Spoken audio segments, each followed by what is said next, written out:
Ayin Beis, Volume 1, Discourse 28, we're chapter 112, page 216.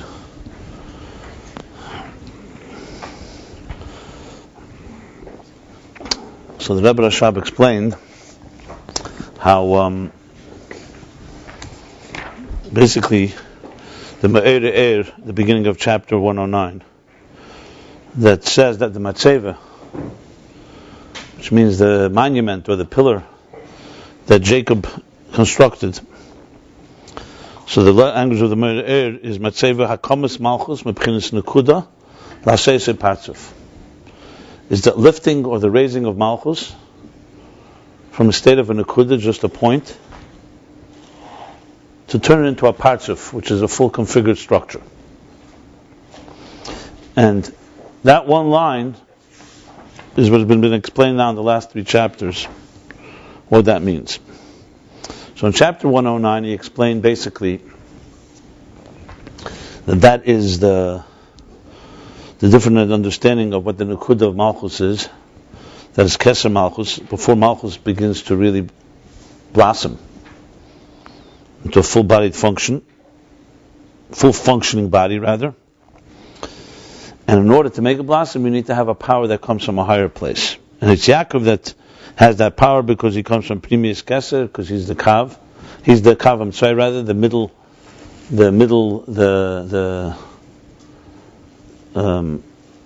Bria Chatichin, the center bar that goes from one end to the other end. Tiferes. Yaakov is from the word, like he said, Yeboka.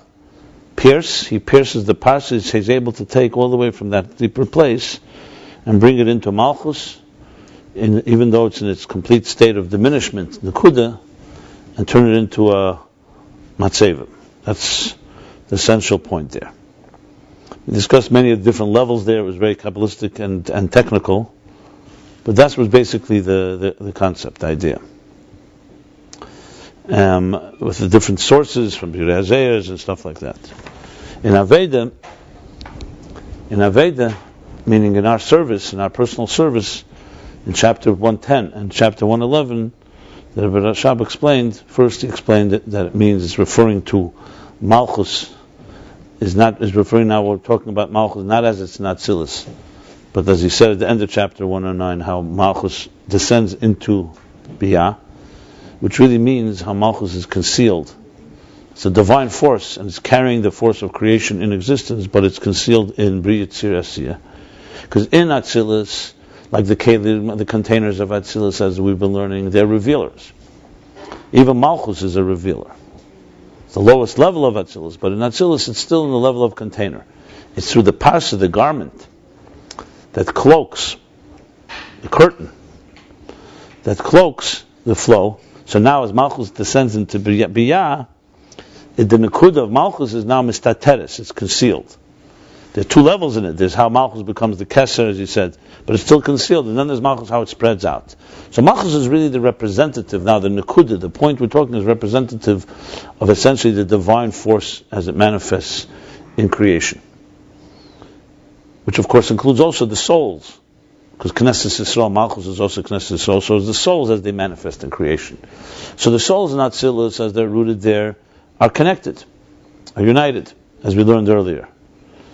But as they come down through the garments, because even the containers of Bria Tzir Asiyah, we also learned are holy, but the garments is where there's the garbling, there's the disorganization of the words, because you're already explaining it in foreign context, and in a disorganized context in order to explain it to a lower student.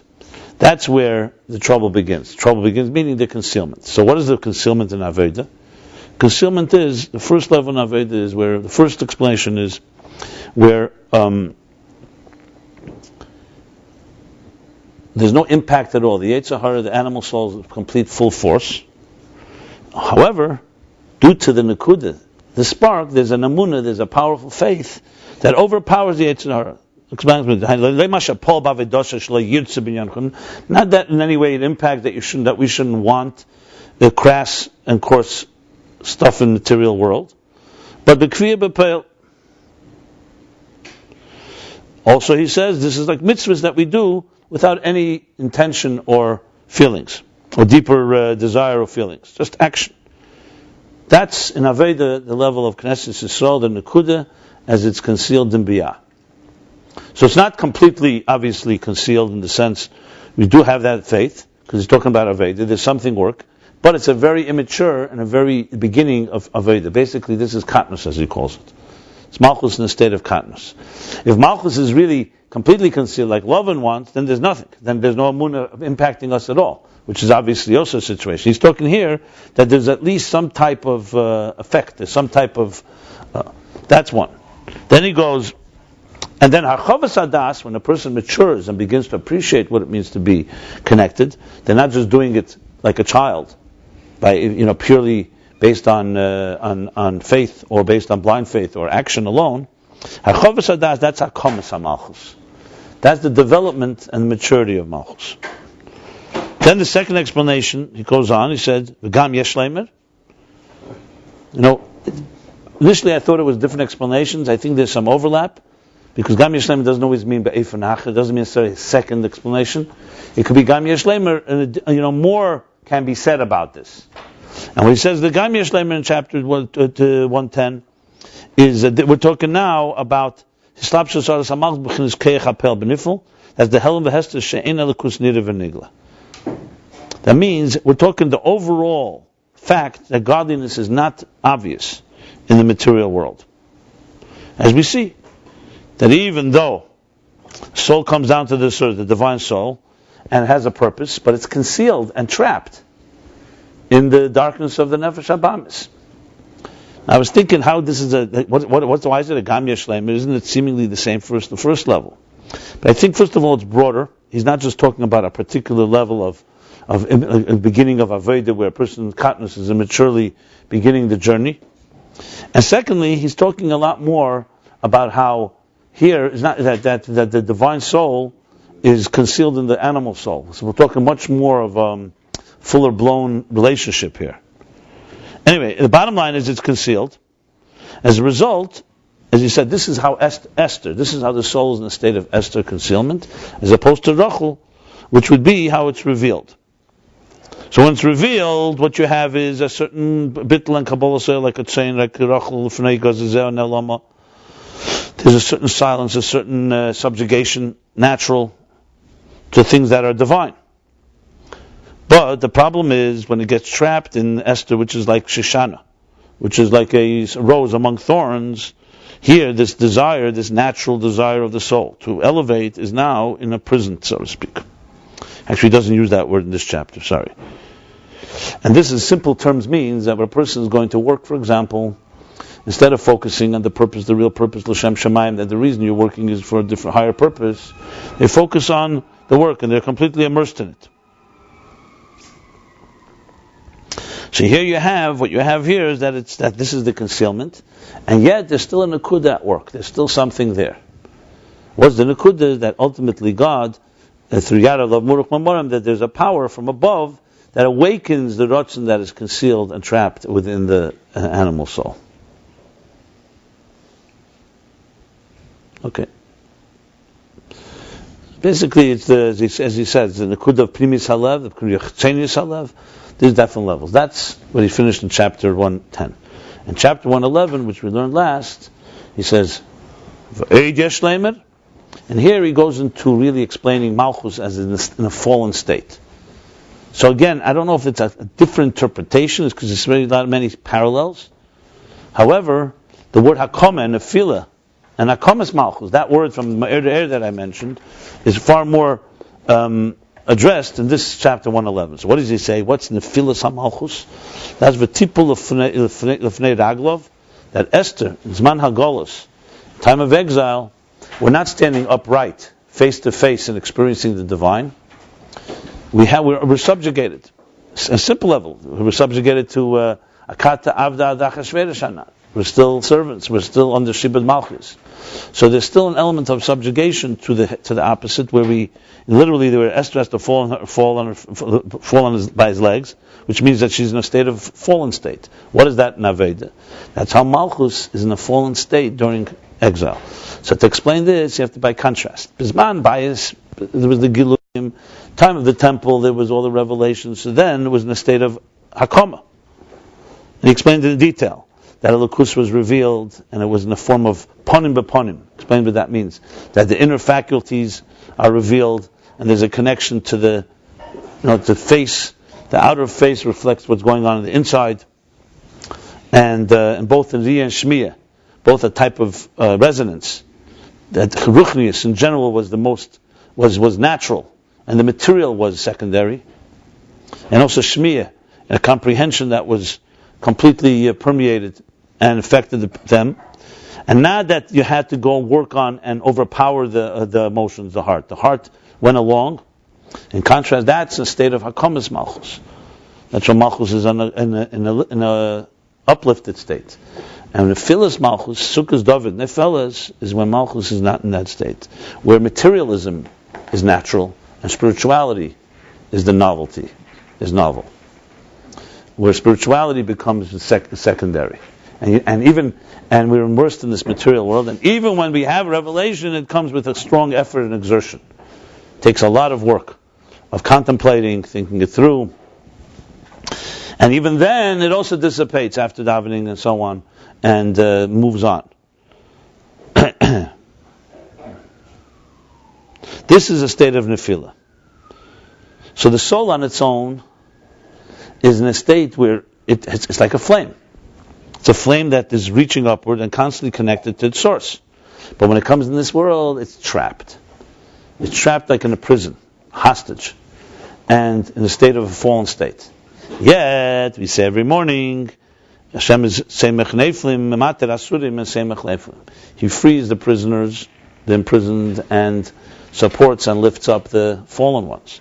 This refers to the neshama as it's trapped in the body. So when you wake up in the morning, this is the first thing we say. One of the first Birchas HaShachar is we say that God's not just talking about physical prisoners and physical fallen, he's talking about in general, all neshamas in this world are in that state. Now, mitzvahs help awaken that, because mitzvahs are connected to the divine desire, so awakens the desire within us. However, in higher souls, neshamas gavayas, that's where it's more apparent. In the souls, most of us, which is the souls of akvayim, that come from the lower levels, which means come from the souls. Akev is a soul or a heel? What's a soul in Hebrew? S-O-L-E. Same thing? Yeah. Akev is usually a heel. We usually say the sole of the shoes. We don't say sole on the feet. No, it's not true. There's soles of feet and there's heels of the feet. The heel is the back. The heel, right. No, but the bottom of the foot is the sole. Yeah. No, it's not correct. The sole of a foot is the bottom of the leg, bottom of the foot, and the heel is the back. The back. Yeah. Akev probably means the whole thing. Probably. I don't think there's a word for sole. It's the whole bottom of the foot. Akev shabaregel. It's not correct. The sole is the body itself. It's a part of the body. The sole of a foot has nothing to do with shoes. Shoes is another thing. You also have soles on shoes, and you have heels on shoes too. In anatomy, it's usually not used. I'm just trying to. It's not correct. It is used. I looked. Yeah. They say what do you call this part of the foot? What do you call the bottom of the foot? Plantar or sole. That's another name. What's the lotion what? when you step on? I'm just saying. Anyway. What would you say on life with those steps? Dosh be'akovov, yeah. That's what you might have said. That means the whole thing. Akovov would mean. Not necessarily. It could be the heel. You don't step. In Chumash, when it says about the nachash, is the heel. That you crush the snake with the heel.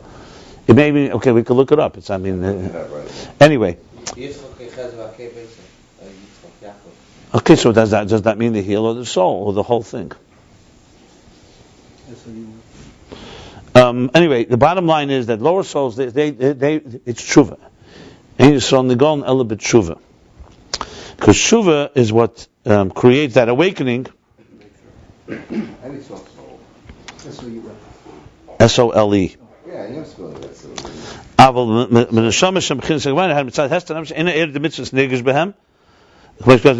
Okay, they don't have it. Well, tshuva, because tshuva is an awakening of Yisrael's rachim ram al nefesh. As a noun, it's the bottom or under surface of the foot, and then number 2 is the corresponding under part of the shoe, boot, or the leg. Or this part exclusive of the heel. Not everything. See, you're right. When I'm not sure, I'd say I'm not sure. This I know. I'm just telling you. Not that I'm not insulted. I'm just saying to you that I looked it up. I'm not familiar with this. Question is, what's the translation of SOLE in Hebrew? That's what you have to look up next. That's his department. Okay. A different research department. Mine can't do it. Okay, bottom line, so say like kimum in filoso, to lift it up from its fallen state, and the Yisrael Sal Tshuva, the awakening for Tshuva, that's the Nekuda. That's the point that he's referring to. Okay, so we have in Aveda basically the whole story, and obviously all this is connected in a very direct way to the whole discussion of the spheres and the whole connection of Gvul and Bli Gvul and existence and the divine. Because we're talking here how godliness is concealed in existence, and how existence comes back to discover God, basically. So it's essentially the same theme. But here, through the garments and the concealments, you're climbing your way back. And Yaakov's Aveda of turning the Evan to Matzev, which we're going to learn now, is that process that counters Lavan's interest is to more concealment. And Yaakov is interested in creating and connecting to Evan Sapir, all the way to Evan Sapir. So on a lower level, this is all happening in Malchus, but on a lower level, this is a microcosm of the whole Ishtalshlus of what? How the containers, which contain and limit the flow, become transparent, illuminating channels. First, a number, then narrative story, mispar, sipur, and then sapir, which reveals. So it's a process of revealing in a concealed state. But obviously the details are significant. So I went back to look back in chapter Ayin Dalet. I actually wrote here a whole thing on this, Perek Ayin Dalet. Where he talks the same idea when he spoke, remember, he was talking about it in Era Makif. He was talking about the 5 levels of Baruch Sha'amar, V'hoya Elam, Baruch Hu, etc. And then he spoke in the levels also, Barachmecha Rab, Rachem Aleinu, Adenu Zenu, Tzurmiz Gevenu, etc. So there too, he talks a lot about, in that chapter 74, sorry. Yeah, right. So in Dalet, he talks about how it also, the power that Malchus is Yeredis, and affects Tshuva, and the awakening of Rachamim Rabim on Tshuva, that's the level of Tzurmiz Gevenu. But there, it's more the Makifim. So I was just thinking, because here we're talking more the Pnimim, you're talking here more is Pnimim, which is Sfiris, that lead you there. So just interesting parallel, just in case you look at that. Basically, chapter is, as I said, 74, and also chapter 77 and 78. Because when he speaks all the Makifim, the effects of Keser of Atzilus and Keser of Bria, Keser Yitzia, it's all about awakening the Malchus within each level. Yeah, but on the other hand, Yaakov brings it down. We're going to learn soon, and we learned already. Yaakov doesn't just bring it down from the source of Gvul, he brings it down from the source of Bli Gvul.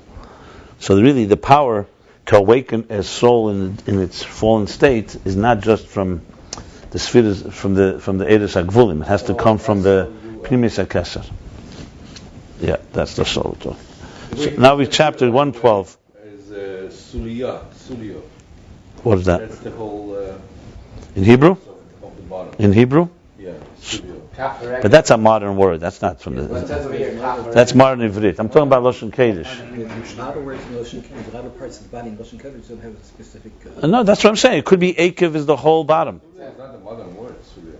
Did you have it in Torah somewhere? I think it's like a Gemara, like some kind of Aramaic. Maybe. Okay, I don't remember it. There's multiple translations. It's not like they don't put it as. It's very easy to find. You have to find the translation of SOLE in Hebrew. There's a translation. That's what I did. And what? You did? Suliya. Kafaregel. Yeah, but look if it's a Lashon HaTorah or what's Kafar Regel? I don't even know what Kafar. What's Kafar Regel? Who said? Maybe Kafar Regel is the leg. It's another word over here. I'm saying. Oh, for this? For soul? It comes up like 4. Okay, fine. It's not that important. I'm just. He says the word Akev. So when I translate Akev, I want to know what I say. Akev, heel. Usually we say heel. Akev is usually heel. That's the pashtus. That's for sure.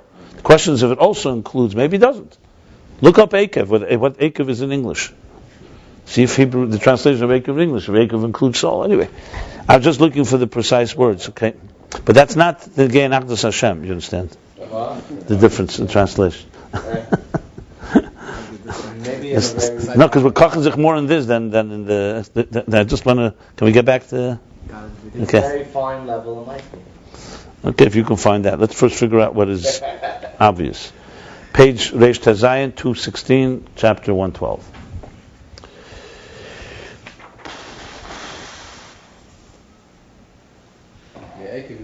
Heel footprint. Okay. Omnam Yaakov hikim b'chinas HaMalchus. Omnam. So we just explained that there's the fallen state of Malchus, and there's the awakening of the Rachmim Rabim, the abundant compassion, to lift it up from the Nefilasa. And this is said, this comes from the Nekuda of Malchus as it comes down in Biyah. Now the question is, what's Yaakov's role in this? Because all this was about to explain how Yaakov takes a stone from Biyah, basically, the Malchus in Biyah, and turns it into Matseva. So he lifts it up. So the question is, Rachmim Rabim, is that Yaakov? He's not asking a question, I'm just posing it in the context. So let's see. Omnam. Yeah, Perek Mem Hey, the whole thing with Bativa. Yeah, but also when he with Rachel, that he wakes Rachel Rabim on Rachel. Yeah. But he's going to discuss this directly. Maybe he'll bring it. Omnam usually is a qualification. Omnam means like however. But here it could be just however. We're talking about the fallen state of Malchus. Now we're talking about Omnam, however, Yaakov, Hikim b'chinas HaMalchus, lifts up the state of Malchus, the level of Malchus, Sha'asa Matseva b'chinas Partzuf. Remember, it's all diuk, is precisely in the language of the Ma'er, the beginning of chapter 109. So all this is still explaining that line. So Yaakov lifts up Malchus and turns it into a Partzuf. As I explained, the Partzuf Partzuf literally means a face. But what's really the definition of a Partzuf? A face is a multi-configured entity. When you say an eye, or an ear, or cheeks, or a nose, that's a piece. That you say is a component. When you take several components and turn them into a new entity, that they're coordinated, not separate pieces, like a tapestry type of thing. That's the real meaning of Partzuf. So when you say the face of something, you're talking about, in that sense, you're talking about a multi-configured entity. So Nekuda in Kabbalah, Chassidus. You could also say the same thing. Yeah, but sometimes Pnei Kolos can also mean the entire surface of the earth. Includes all the details. Yeah, but sometimes it means surface, like on the surface it looks, But I understand. Yeah. So in that sense, Partzuf, Nekuda, there's usually the expression is Nekuda, Sfira, Partzuf. It begins everything with a point. A Sfira is already like a point is more than just a nose. A Sfira would be the full entity, and a Partzuf is when there's a lot of Sfiras together and they create a full configured. Like Chabad is a Partzuf, Chochma Bina is a Partzuf. Zoh is a Partzuf, Chesed through Yisod. You don't say Chesed itself is a Partzuf. In Chesed, you could, in more detail, you could say that Gvura Shebechesed, that Ferish, it's like that. But generally speaking, there are Partzuf is a collection of items that become one. So here, Matseva is the same thing. You take one stone and you turn it into a pillar. You're taking a point, meaning one entity, and you're turning it into something that's more significant than just a single force. You're turning it into something, even if it's one stone in this case. So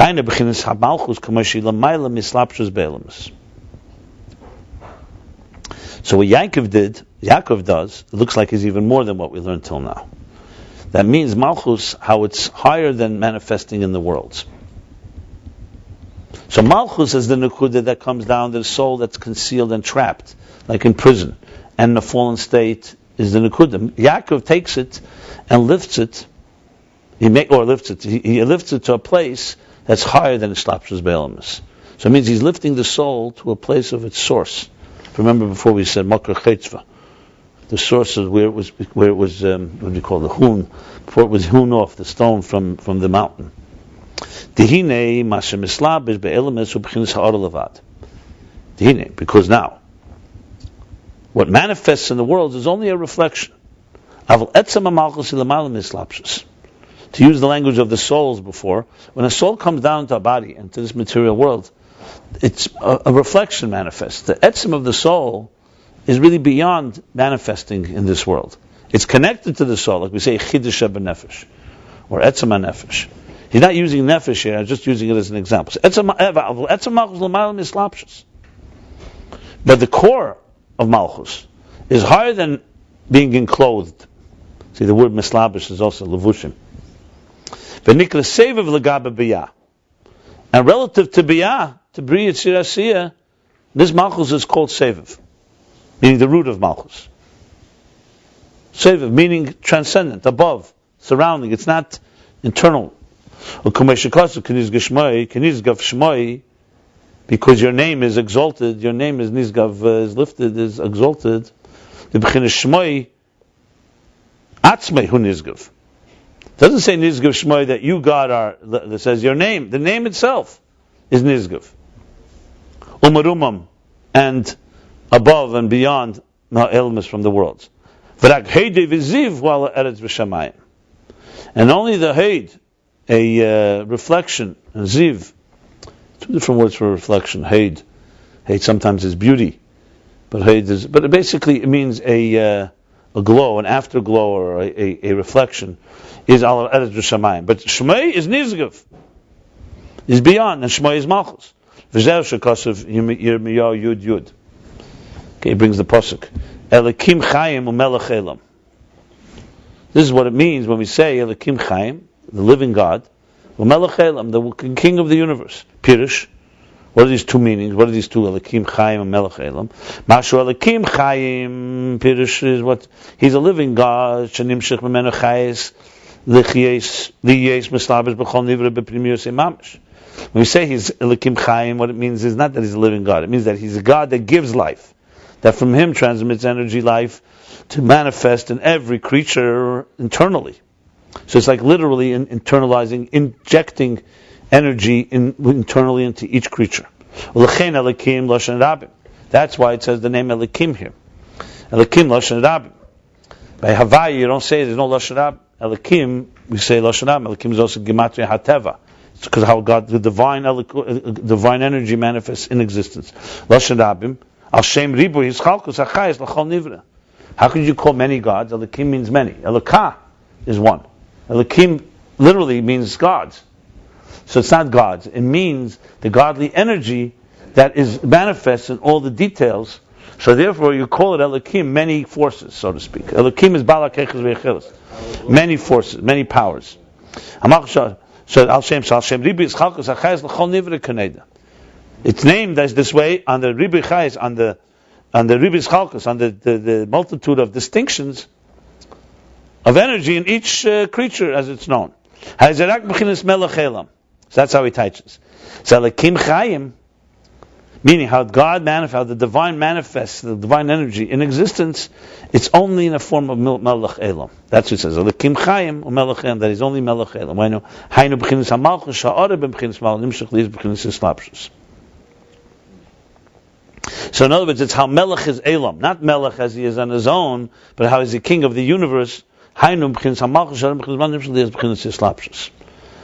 how Malchus, a reflection of Malchus, transmits in a manifest, enclosed way in the world. But the name itself, meaning Hu Nizgav, is above and exalted and beyond. He's giving an example now. Malchus came, Malchus Dedekiah. The kingdom on earth is similar to the kingdom above in heaven. So he's giving now an example. Like, let's see the Malchus on earth. We speak about Malchus. Malchus on earth, Eina Melech Nitfiz Ba'anshe HaMedina. The Melech is not contained, which means when the fact that he's the king of the nation, he's above and beyond them. We say Ram Shichme Ma'el Gevei Makol Am. It means, the word nitfis is a hard word to translate. Nitfis means when somebody is there, but they're not there. The expression we say is, one second, you're in the world, but not of the world. So, basically means you're there, you're not completely, but you're not of it. You're in a state that's removed from it.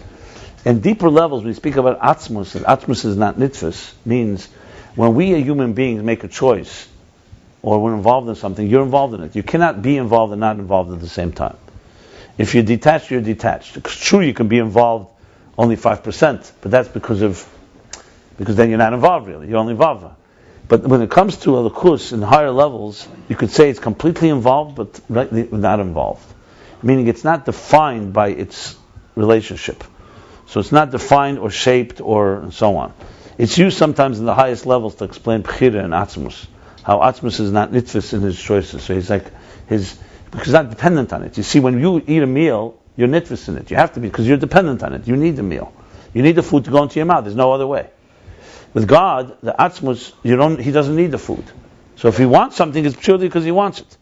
He's not nitfis in it in any compelled way. He's not compelled to be there. Now, I'm just explaining the idea. Here it's speaking on a lower level. But one second, I want to just say. Yeah. Fine. No, but I want to just explain what the word, because you'll see. There's a reason I'm jumping. Because the word nitvis is because the Malchus Da'ara has a taste of that. So really what it comes down, it's a type of not really being of it. And dependent on it, not really being trapped by it. Not really being contained by it. So, example of this, a Malchus Da'ara, being really a melech, is not just he's a king, he's not trapped by, he's not immersed in the Anshe, what he says here, the Anshe HaMedina. Can we say Pashut? What's Pashut? Why is this not Pashut? No, because you're going a deeper level. Can we just say plainly? He's not nitfis. He's not being grabbed or taken by the people. What does that mean? Explain that in English. What I just said is exactly that. What does it mean he's not grabbed? And you are grabbed. I mean, who is grabbed? To say he's on a higher level, we know he's on a higher level. Not nitfus means that even though there's king, he's not defined by them. And a yid? I'm talking about a yid now. He's talking about a melech. I'm saying even a person has that quality. That's why I gave this whole example, what nitfus means. I was trying to explain, nitfus means he's fundamentally a higher level. It's something like Seviv is not nitfis like Mamala. Mamala Kalalmin, when energy enters a faculty like, let's say, to see, so the actual energy enters into the eye. It is nitfis. When it's in the eye, it's not elsewhere. For example, when you talk about Eliyahu Hanavi, when he comes to a bris, so it's not, he doesn't have to be there, manifest there. So he can be in many places at once, because it's spiritual. When the faculty, when the energy of the soul goes into an eye, or into an ear, or into other faculties, it manifests there, and it's not elsewhere. And it's affected by the organ. If the organ is weak, the faculty will be weaker. Ratzon, for example, as we discussed earlier, is not nitfis in the faculties, because it remains removed and beyond. It's a form of makif. It's like the sunlight is not nitfis in what it shines on. A soul is nitfis in what it enters. A soul is grasped. So that's an example. I'm using it because with this term, okay. And the laws of the king, the decrees of the king, which is the chayz v'kim ha'am, which is the life and sustenance, the life and sustenance of the nation, because they're governed by his rules.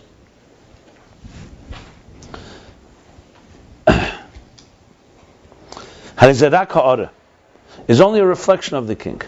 So even though they're completely governed by the king, but you cannot say his rules define him, or in any way that he's manifesting them in a very contained way, as it says elsewhere. So here we have an example. That's the example. So you could have a reflection coming from the king to the nation, but the king himself, the Shmoy Atzma, is Nizgav. So that's what it means. Elikim Chayim, he gives life, sustenance, Umelech Elam. But that's only the level of Melech Elam. How is the king of the world? But the name itself, you say Melech. What is the Melech like? The Melech is a different level. So this is all to explain how Malchus is. Malchus is manifest in Biyaz, the soul as it comes into existence. There it's manifest, and then what Yaakov did, he's bringing down, he's revealing the root of Malchus, the Malchus from its root, higher than it's being manifest.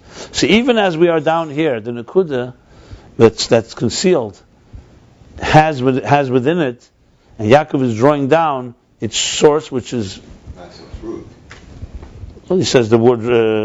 It doesn't make any sense. See, root means he's still connected there. Source means where he came from. Isn't that the difference? Sometimes, I wouldn't get a trap here because he doesn't say those words. Doesn't say Sheresh or Makar. He just says Malchus K'maishi L'mayla Mislapshus Be'elamis. Malchus says it's higher than it manifests in worlds. This is the purish of what we say in David. I'm sorry? This is the purish of what we say in David. Which David? Well, he just interpreted the Elokim Chaim Melech Elam from Yirmiyah. Is that what we say? Yeah. Look. Al Shmo Yatzmeh Nizgiv. Okay. Ubezeh Yuvan Inyan Daled Rapsi the Echad. And we'll understand the Daled Rapsi, the large Daled, in the word Echad. In Shema Yisrael we say Echad, the Daled is large. Sharem is the B'chinas Malchus Kaneda. The Daled Rapsi hints to the level of Malchus.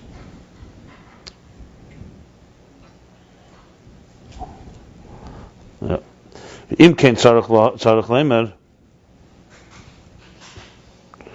Im kein tzarich lemer. Masha Omar Achak Baruch Shem Kved Malchus Leilam Vod. We have to say that when we say afterwards Baruch Shem after Shema Halei Kfad Nirmaz Inyan Malchus is Baruch B'Daled Rapsi Dechad. Oh no, Im kein tzarich lehavin. Sorry. If that's the case, if Shema Yisrael Hashem Echad, that the dalet is referring to Malchus, that's as it says in several places. So in other words, Echad meaning usually Echad is Aleph is Aluf Shaleilam, Ches is the seven heavens and the earth, and Dal is Ruchus Elam, the four directions. But dalet definitely explained in places that, like he says here, is Malchus. Let's see where he goes with this. We'll have to see how much we have to explain here. So according to that, then what's Baruch Shem Kved Malchus Elam Vod? You already said Malchus Dim. Ken Tzarech Lov Masha Baruch Shem Kved Malchusei. Halei Kfar Nir Mezinya Malchusei B'Dal Rapsi Dechad. Malchusei is Baruch. We already hinted to and alluded to the God's Malchus in Shema by saying that He's one, that's Echad, and the Dal is Malchus, saying that his kingship, his leadership, rules. So what does Baruch Shem mean? Blessed is your name, Kved Malchusei, the honor of your Malchus, Elam Vod. It means that Aleph Ches is fused with the Dalet, with the Malchus, right? He's not spelling it out, so I'm not sure. It could be that, yeah, but Pashtus. We'll see in a second. So what is Baruch Shem adding? You ever think of this when you say Baruch Shem? All the time. Okay, good. Okay. Right. So now we're gonna find out what it is. So what is the story? So he goes like this. The explanation of this is who ki hadal drapsi remes al b'chinas etzemid des malchus is baruch shul amayla mislapshus b'biyah. But the dal drapsi, the large dal, is hinting to, alluding to malchus. That we said the core malchus that's higher than manifesting in biyah. The king, as he's in his own state. This gives Shemai. He didn't say it, but we'll soon see. And why at that dalet is moving our head in 8 different directions? It seems to imply it's also in every place, even down here. That was much higher with the usual interpretation, as far as I know. How do you judge it to my suggestion is we read till the finished, what the Rebbe Rashab says, and then we discuss it. Okay, no, fine. Well, Chen Hadalet Sitrin, and that's why the 4 directions, Mizrach, Ma'ariv, Tzof, and Darim, east, west, north, and south, and B'Telim Sham B'Metzias, they're completely subjugated, they're completely nullified, their whole Metzias there. That's the Dalet. So the Dalet directions, the 4 directions of the Dalet, in this state of Malchus, as it's not manifest in existence, in other words, the king as he is on his own, they're all nullified, all the 4 directions. As it's known that the yesh, the itness, the identity, is a tefes mokim, which means occupy space, that has value, has significance.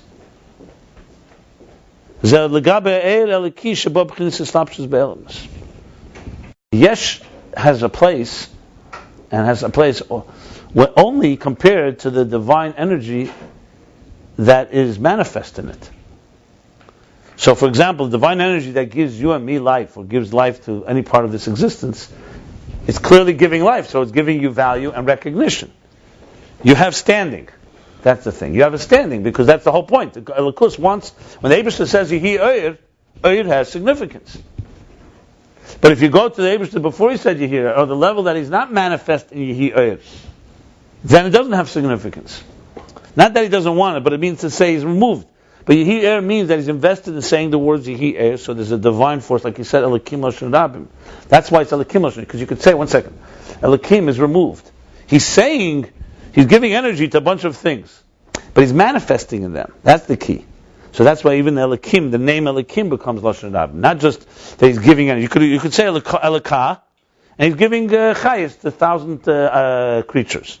No, what is But you're saying that, but he manifests in it, so the divine energy is inside them, being there inside them, so even the Elokim, the godly energy, Al Shem Haribui, that's the name, the energy also becomes. So, for example, the sun does not become splintered into million suns because it's shining in a million places. It's one sun, it sends light. And the light shines on a pile of garbage just like it shines on a palace. It's makif. That's what means no nitvis. It's not nitvis. But when you talk about energy that manifests internally and it needs your investment, it's not just I'm going to send energy and let it go in any direction. Then the energy itself is tailored. As we spoke earlier, the air pnimi, it's tailored to the thing that it's entering, so it's tefus makim in that sense. Then it is relevant. It's relevant because it has to say Yehi, not Yehi Rakia. You can't just say, God says, let there be a world, and then the energy itself will figure out what to do. It means there's a relationship. Remember, we're talking about interface. There's a relationship between the entity and that means tefus makim. That has standing. It has significance. Only the Gabi there Elokisha b'chinas substance. Aval the Gabi b'chinas seviv eina yesh tefus makim klal. But compared to seviv, which means, so let's call it the desire. God wants a world where He's not yet spelled out. Let's maybe earlier. The Esesphiris Agnuzis, however you twist it, at the end of the day, even as abstract as they are, it's Esesphiris Agnuzis, not 11, and not Bligvul, not Ein Ketz. So ultimately there's a connection. But if you ask the Esesphiris Agnuzis, what about the Bligvul, Sphiris Ein Ketz, where God's desire, the artist, we talked about the artist that has infinite ways to make art. Before he chose this one way, he's removed. At that point, he has not yet invested in these 10. So basically, when you talk about Chayes that's manifest in existence, that's what we're talking about Eris and Kalim. Seviv, in this case, remember, Malchus, as it's higher than the manifesting the worlds, is compared to the compared. The Gaba B'yah, it's in a form of Makiv, and since it's a form of Makiv, like he says here, Klal. Meaning, before God says Yehi Er, when He says Bereishis bara Lakim, then Er is not Tefes Makim, because he's not yet manifest or determined to manifest in that energy. It's essentially, to give an example, human example, there are many examples. This is not difficult to understand. Think about, you have a desire to build a home. You have a desire for whatever it may be. And it's not yet been spelled out. So someone will say to you, do you want to have 20 rooms or 21 rooms? You'll say, right now it doesn't make a difference to me. I want a home. At some point it will make a difference. At this point I want a home. Or how big the room should be. Any of the details, you're not nitfus in them right now. You're talking about the general concept. Now comes the next stage, how Elokus is Mechayed Elam, is now we start talking details. You say, well, you know what, I want 21, I don't want 22 rooms. I want 10 rooms, not 9 rooms. I want 10, not 11 rooms. And I want them to look like this. According to them, the room is Tefes Makim, because you want it exactly like that. There's 2 stages essentially. So Eina Yesh Tefes Makim Klal V'Akol Batel B'Metzias, and everything is nullified there. That's why he said the dalet ruchis and echad, the turning in all directions, is not about directions. It's to show that the whole existence of the world is really nullified in the presence of the overall the higher force, essentially. And Masha'oma Baruch Shem Kred Malchus Leilam Voed, and then when we say Baruch Shem Kred Malchus, we're not talking about Malchus as it is removed from the world. So ha'orah the Malchus Shabbat b'chinas Slapshus b'biyah. That's how Malchus manifests and comes into manifestation and enclosed in Biyah, like Elikim. Now it's manifest in even every creature. And including Malachim, so that's why they get stuck there. V'hine dalet rapsi. Now he continues. Okay, so we have clear here what's going on these two levels. Clear about the Likim. The Likim is the energy that comes from the Likim is Islamish and the. Well, let's read the words. Yeah, let's see. Or the Likim itself is. No, listen. I don't know what you mean. This is semantics. What you just said. What does that mean? There's a God that created the world. Yeah. God is called Elikah. Then he says,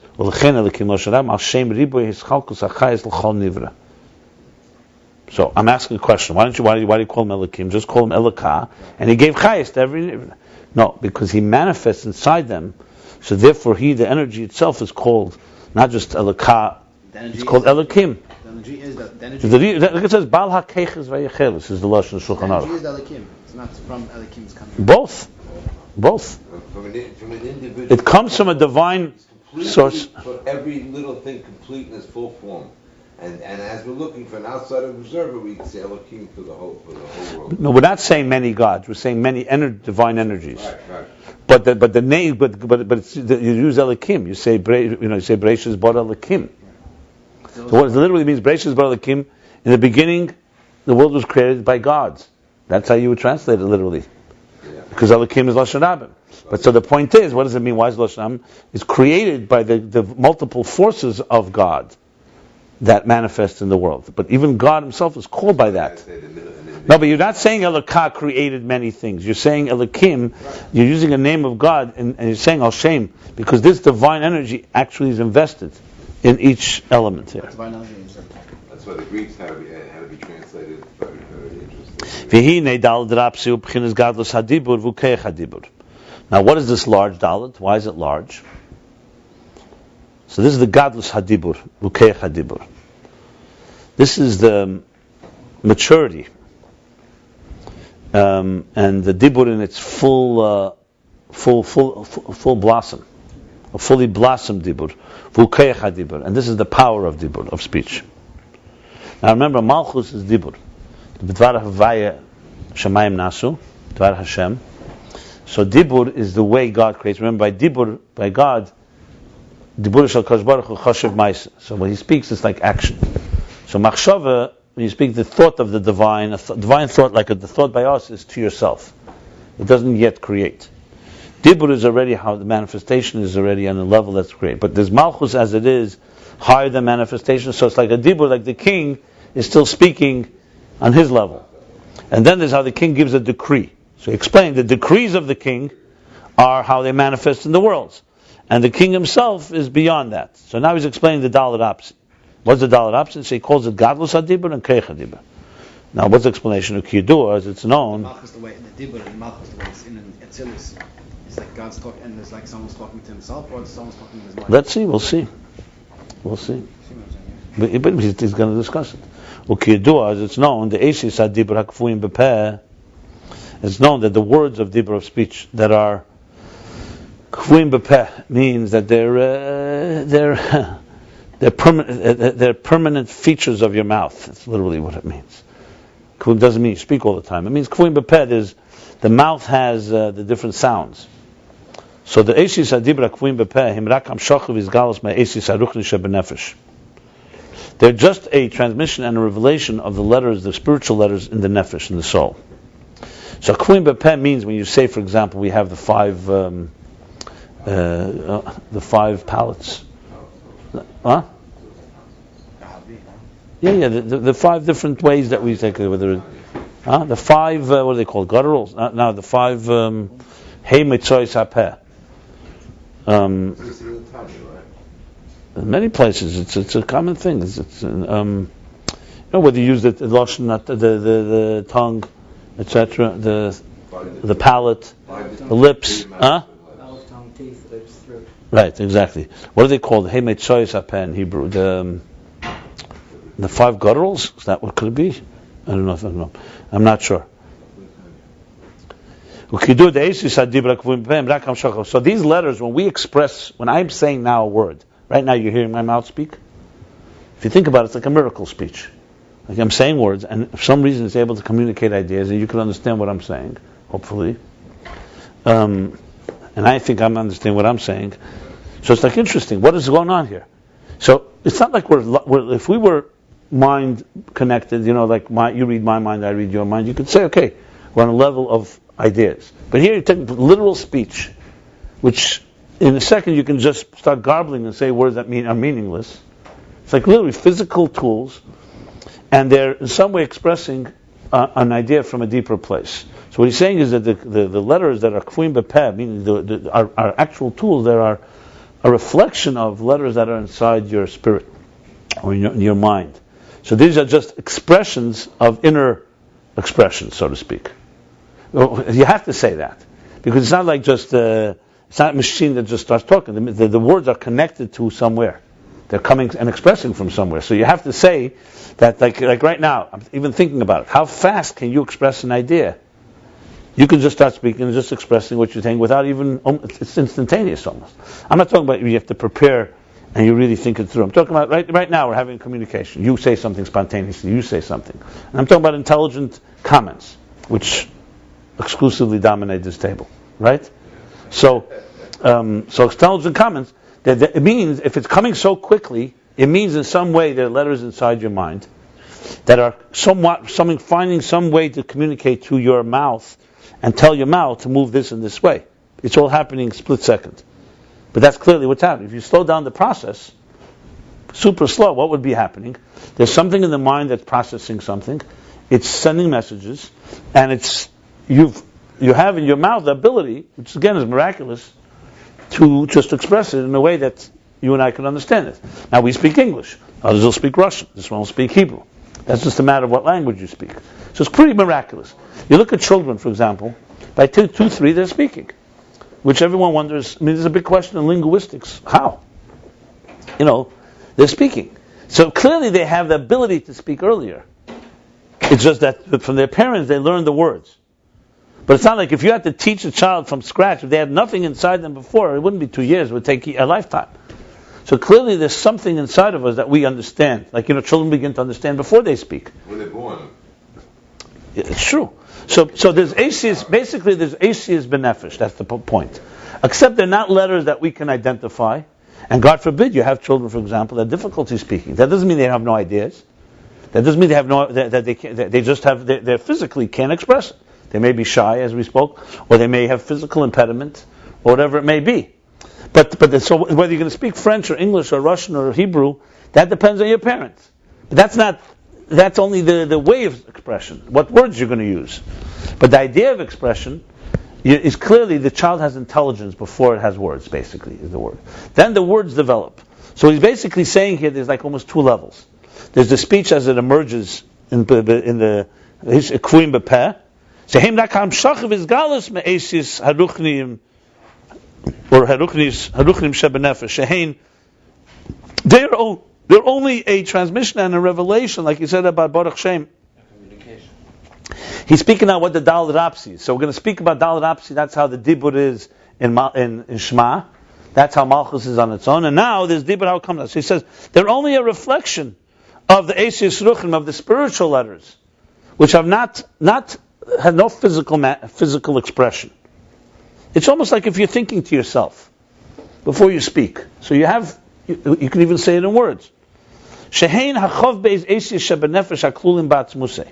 These are the 22 letters of the alphabet of Aleph Beis in the nefesh that are klum. They're encompassed in the core.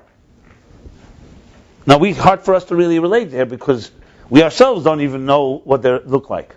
Because we also are tangible creatures, but we know at least that there's a process like that. Maybe it's dalet is because the dibur starts with the dalet also. That's also probably, yeah. 1 second. So that's it. V'zeh ikar b'chinas k'yach hadibur sheyeshna ba'adam gam b'shah she'ena medaber.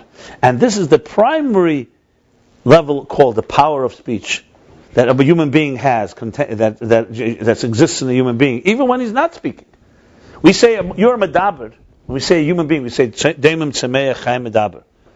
Stone, mineral, vegetable, animal, man. We call a person a medaber. Medaber doesn't mean you're speaking all the time, even though there are some people that do that. But even when you're, You know, in Tanya he says there's no limit. Imagine God gave us all a quota. You can only speak that many words in your lifetime. That would be great. Huh? That would be great. That would be a... Without it, the women Not for you. Well, the It would kids be are great taught because this. you probably should talk Techn only. But what happens if you used it up like pretty early? No, if you use it for Techn, then it has longer I see a lot lifespan. of widowers. Well, the kids were taught that every person has a different amount of words that he can say. No, it doesn't. Would have a lot less machlekes. 90% of this.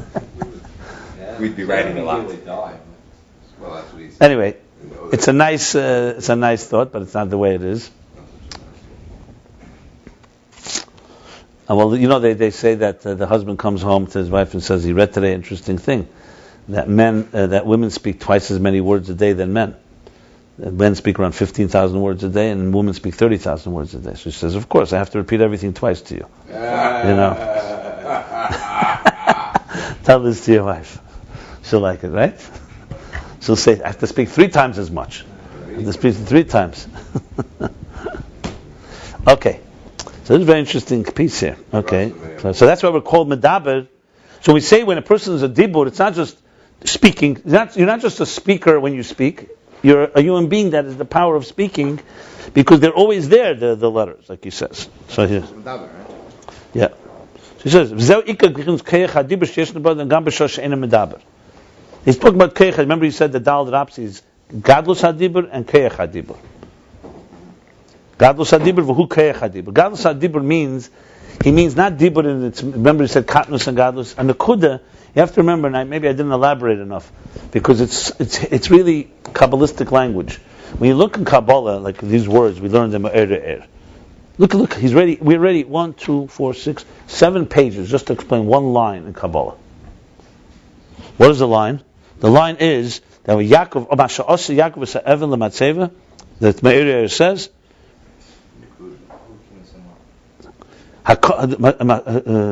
Matzeva hakomas malchus m'chinas nekuda la'seisei partzuf. You read that, you never know. It's completely meaningless. What does it mean? I mean, it means maybe you could figure out, okay, it took a nekuda. See, the word nekuda is volumes. Nekuda is every state of being that is in a state of katnus. Katnus means immaturity, early stages of growth, a seed. So it's not just the word nekuda. It's not just, okay, a point, let's move on. Right. So nekuda is a point, but a nekuda, as we learned earlier, nekuda kav shetach. Everything starts with a point. You make a line, then it becomes a plane. A shetach, a space. Everything is like that. So the yud is obviously a very powerful letter, because everything starts with the yud. So he says nekuda. It also in Aveda means a child begins as a nekuda, then he develops, then it becomes a shetach. Everything is in that type of form of so-called maturity and blossoming.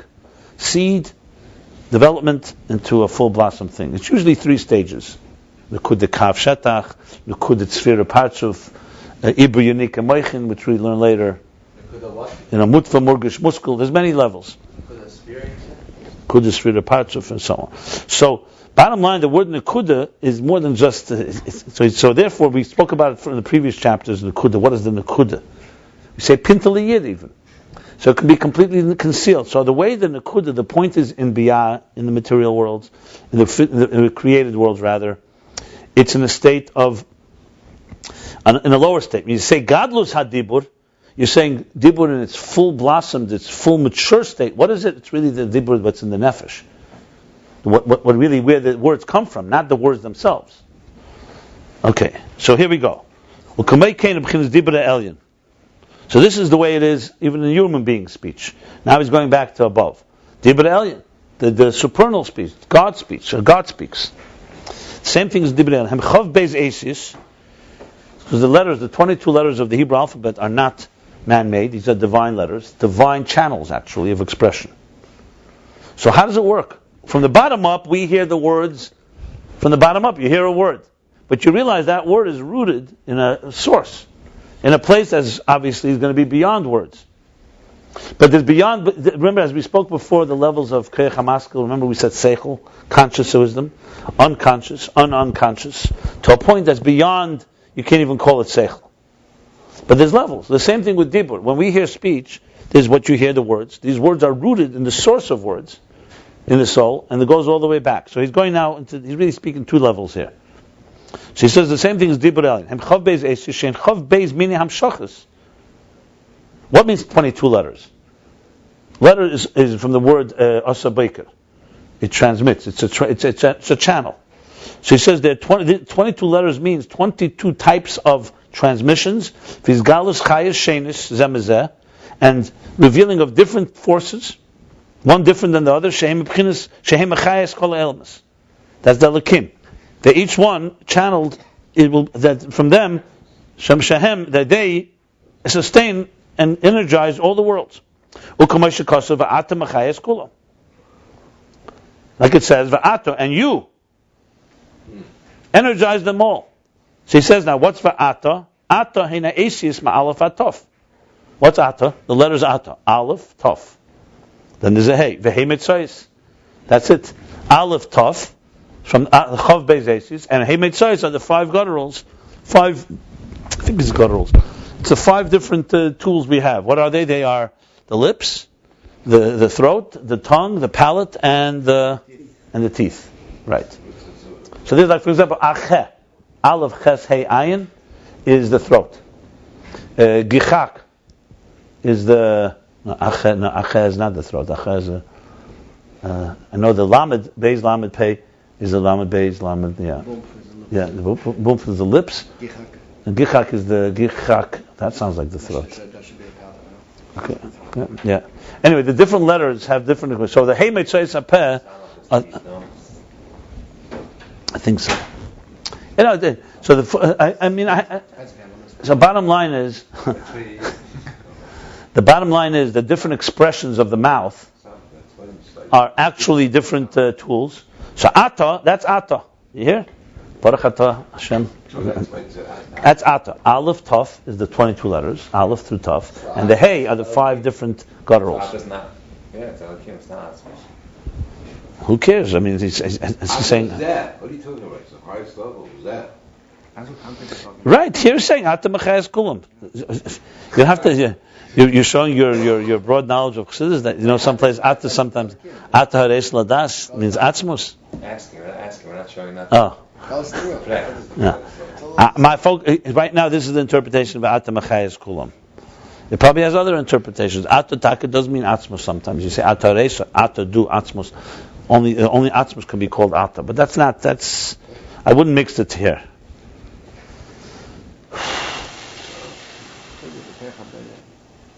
Right, fine.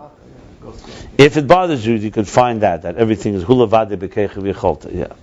But anyway, Ata is that. So Ata mechazer. V'yesh behem beis madreges. Now here goes the 2 levels. In this speech, in these 22 channels of transmission that start from Ata, there's 2 levels. There's the power of the speech, as we're saying, from where it's rooted. And there's the revelation of the speech. This is the 2 levels of Malchus. As Malchus manifests, and as Malchus, as Yaakov, which makes the Matzeva, is the Keich HaDibur. The power. They are... Chav Beis Esis, Shein Chav Beis, there's Amshachas. Ha'esis alavatov v'hei mitzayis. All that. In the Chav Beis Esis, in the whole Ata. He says, so in that there's 2 levels. In Dibur and also in the Chav Beis Esis and in the Aleph Atof and Hey Mitzayis, all that. There's 2 levels. Not just in the Keich HaDibur v'Zgalus HaDibur. V'hem b'chinas Chemer v'Tzura. There's Chav Beis Esis as you express them in the K'uim B'Peh, and the Chav Beis Esis as they are in the... And that's Chemer and Tzura. Chemer is basically the raw something, the raw form, and Tzura is the shape. So what's the word for Chemer? Chemer is when you take... I don't know if the word is higher and lower. It usually goes that sometimes one is higher, sometimes the other is higher. Bria is Chemer usually, and Yitzir is Tzura. So Chemer is when you take raw piece of clay, or any raw item, and Tzura is when you shape it. So everything has Chemer and Tzura. God took, for example, V'yikach Ofer Min HaAdama. He took... Matter and spirit is another way. I wouldn't use here matter and spirit. It would be not accurate here. Because he's not saying Tzura as spirit. He's saying Tzura and... It's usually form. Three is a bunch of the God particles. Matter and form, yes. Matter and form, you could say. Chemer is matter, and form is surah. So basically, you're taking chemer and surah is when something is still in its original form. Chemer hiyuli, let's say, it's still in its original state. It's not yet shaped, and then as we shape it into details, it becomes shaped specifically, like a piece of clay or any item. Like he writes, it says in Ageres HaKedesh, chapter 5th section, Yaz David Sham.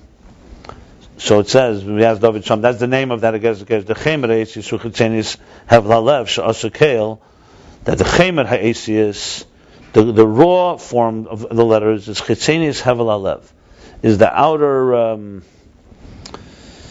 Hevel. Well, we talked about Hevel, ventricle. We talked about Hevel as being the orifices. There was a good word we used. The channels, the canals. Hevel is the canal, like a canal. Hevel Alev.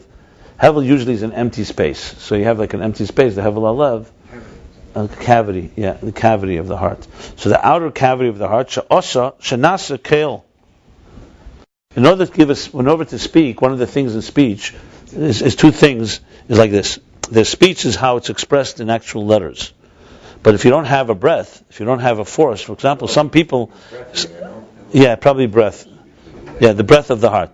So if you don't have the breath, when you don't have the breath, you could have your mouth could be working, but let's say a person can't breathe, they can't express because you need to also have. But breath alone doesn't make sounds. Like you could just, I could blow like that. And it doesn't sound like anything. But voice, a voice requires a hevel, and requires the 5 metzayis, the 5 gutturals. So the hevel blows through, but the gutturals shape it. So if you take away the gutturals, you could have a mouth, but if you don't have, think of it like an instrument, like a flute is a good example. If all the holes are closed, or they're all open, it's just going to be a plain sound. When you touch the thing, but if you only touch it and you don't blow through it, you don't have a sound. So the hevel is the source of the general sound comes from the hevel comes from the wind. What did we say? It comes from the breath. We said hevel has breath. Yes, so hevel is also breath. But hevel alev has two meanings. Hevel alev means, because in order for there to be breath, you need to have a cholol, you need to have a cavity, you need to have a canal, because you need to go. If for example, if the lungs were filled, God forbid, they can't breathe. Their whole thing is that they're empty. In other words, it's like a pump. A pump has to have an empty component in it, and then you press it and it blows. So it has to have a hevel.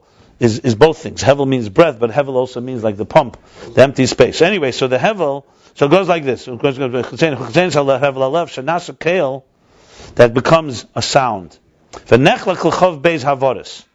And then it spreads, and it divides into 22 expressions. 22 expressions. So that's what we have here. So he's saying in Ageres HaKedesh, we're talking that there's two levels. So the Chemer Ha'esius is coming from the outer. The Chemer Ha'esius, meaning before they're shaped, it's just a wind. It's a breath. It's a flow. But Surah Ha'esius, and the shape of the letters, Ubchinas Keach Hadibur Shebenefesh. Okay. So we have two things going on here. There's the actual letters and how they form. How do they form? As I said earlier, even before a person learns to speak, or even before you speak B'Poel, you have ideas. When I'm speaking now, the words, my letters coming out of my mouth are just an outer expression, outer tools that are expressing something coming from within. That's clear. The process is quite miraculous when you think about it, how fast it happens and so on. But that's what it is. It's similar to no different than taking a pen, and now I'm writing down Ayin Beis, and I write an idea down. So clearly, no one said the pen has nothing in it. The pen, all it has is ink. But there's no expression if you don't have the pen. There's no expression if you don't have the words. The same thing in anything. So it's basically the words. So the chemer of the Asius, the actual so-called raw substance of the actual sounds. Where do they come from? They don't come from the deepest part of your soul, because the soul doesn't make sounds. The soul is about ideas. So the raw thing comes from certain mechanisms. What are the mechanisms? That we have a breath, from the hevel chetzenis hevel alev, from the outer so-called breath of the heart. It's only chetzenis because we're not talking now the emotions. We're just talking about a breath. That breath goes through the 5 gutturals, those things, the lips, the throat, the tongue, the palate, and the teeth. And it shapes into 22 letters. Aleph, Beis. Right now, Aleph, Beis, Gimel, Dalet, they sound differently. So the actual sounds and the actual mechanism that's the chemer. That's the raw. But what the Surah is so-called here, yes, spirit would work in a way. Not the spirit, what's within it? What's the then I could just say anything. I mean, any words I say. If I just start speaking gibberish, blah, blah, blah, that, it also has the element of chemer. But you want to take now the chemer, the raw sounds, and turn it into Surah. So when you say, for example, Aleph, Beis, Gimel, Dalet, Hey, means nothing. But I say the word, let's say, Baruch. So Beis, Reish, Vav, Chaf, organized in word Baruch, has a whole meaning.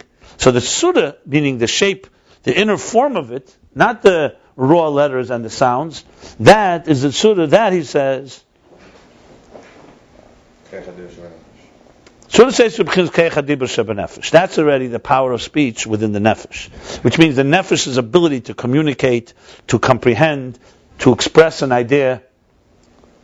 Because as I said, you could have a person without seichel and they can know how to speak. You can have a person who speaks, has no seichel. And you could have a person who has a lot of seichel and is not able to speak for whatever reason. So clearly there's 2 forces at work here. One is the chemer, one is the tzura. Okay, good.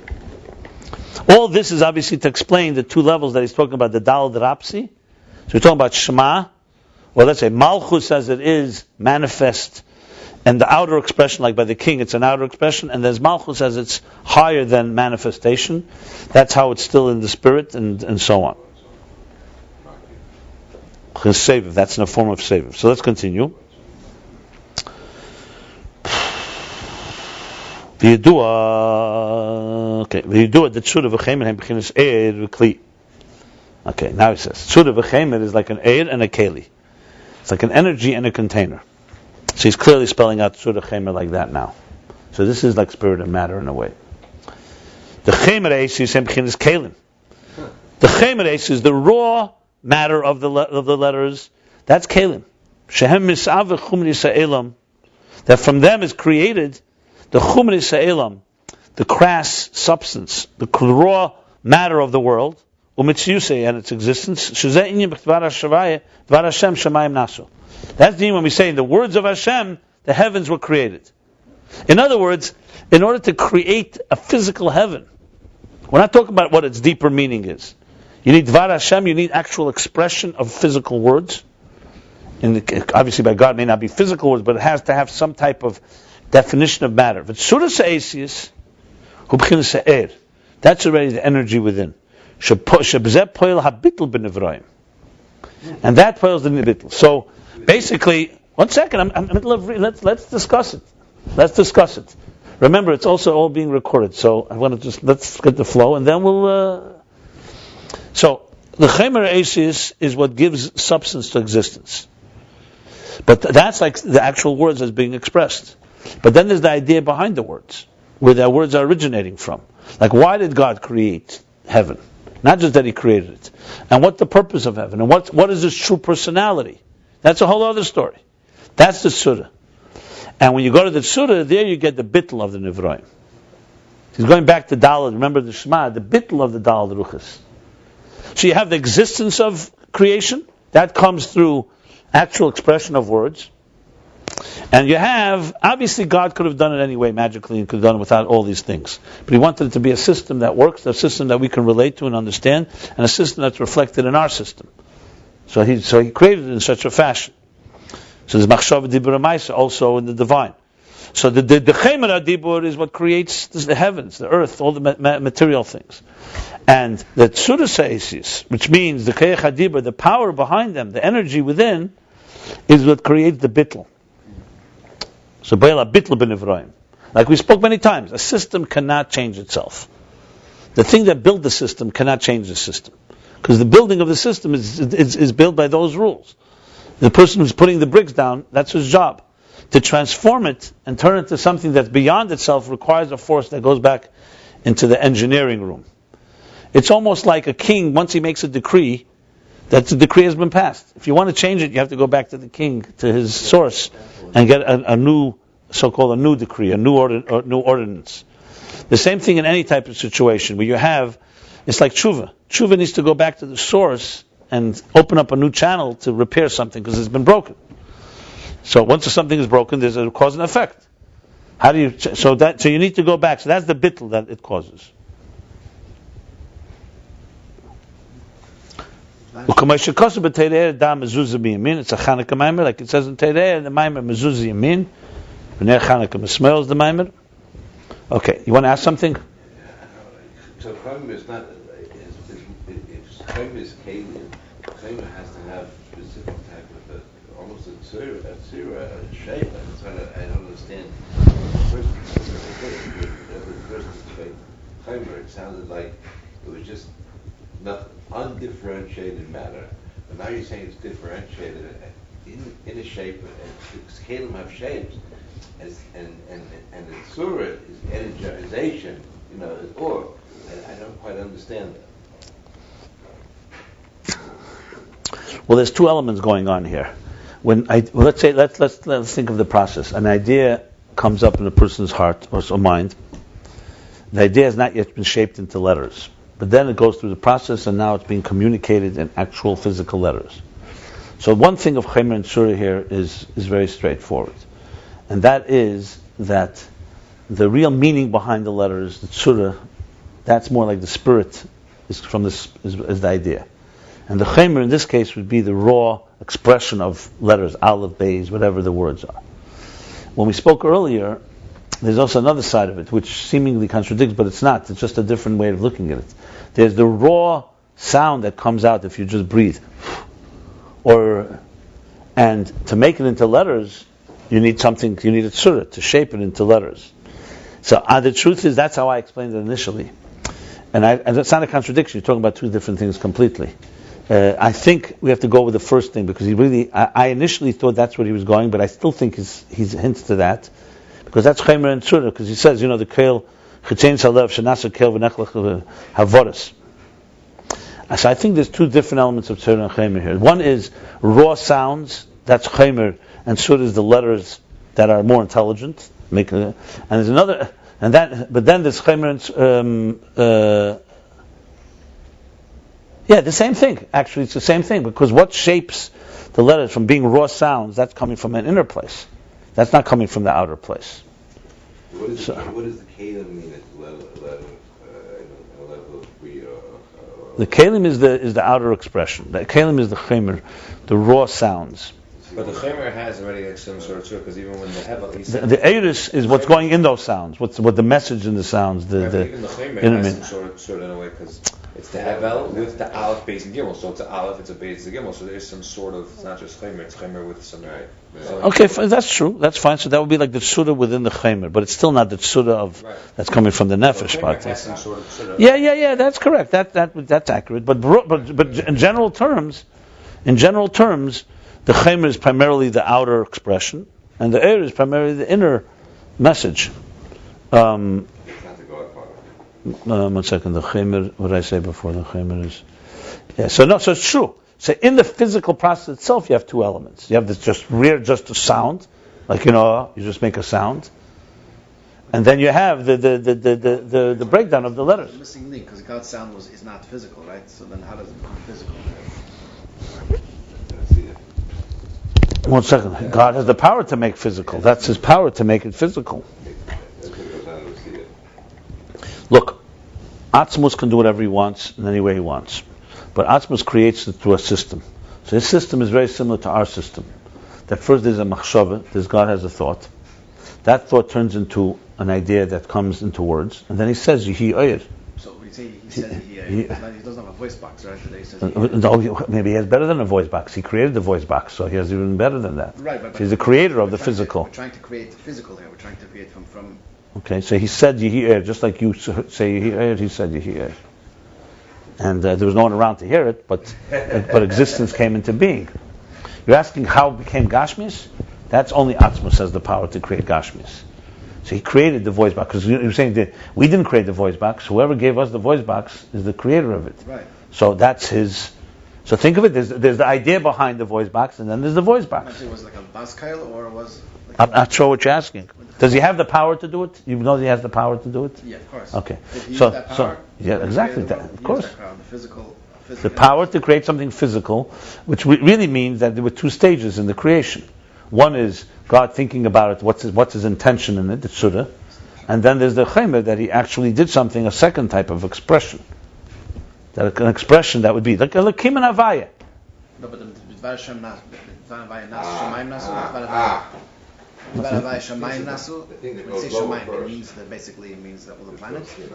All the physical, yeah, you can say that, yeah. But what's part is bothering? I'm not clear. I'm telling you, there's a process. The whole process I understand, but actually what happened, Hashem said. It says, "Estaka baraisa bara alma, vayemer elikim hi er. He looked in the Torah that he himself wrote. It says vayemer. And says vayemer elikim hi er. It means yes, an amira that is a gili in a gashmizdik way. Similar. The only example we have is like you saying something you're thinking. So God, on His level, said something that He was thinking, and gave it substance by doing that. Saying if we would have been around by Sheshis made gracious, No, that's not. Now I don't know what the problem is. Think of it like this. By us, energy can't become matter, because energy is energy. But think divine energy can. Divine energy is flowing like this, and meanwhile it's an energy fund. Then there comes a power that comes from Atmos that lets the energy actually turn into matter. That level is Dibur. That's what Dibur means. That's the essence of Dibur. No, but it's a talking. That's called talking. That's what talking really means. That's what he's saying. That's what really talking means. Talking is an expression of an inner thing. Don't use your standard of talking. That's what real talking is. In other words, talking is galus. But it's galus in a tangible, physical way. That it became tangible. Yeah.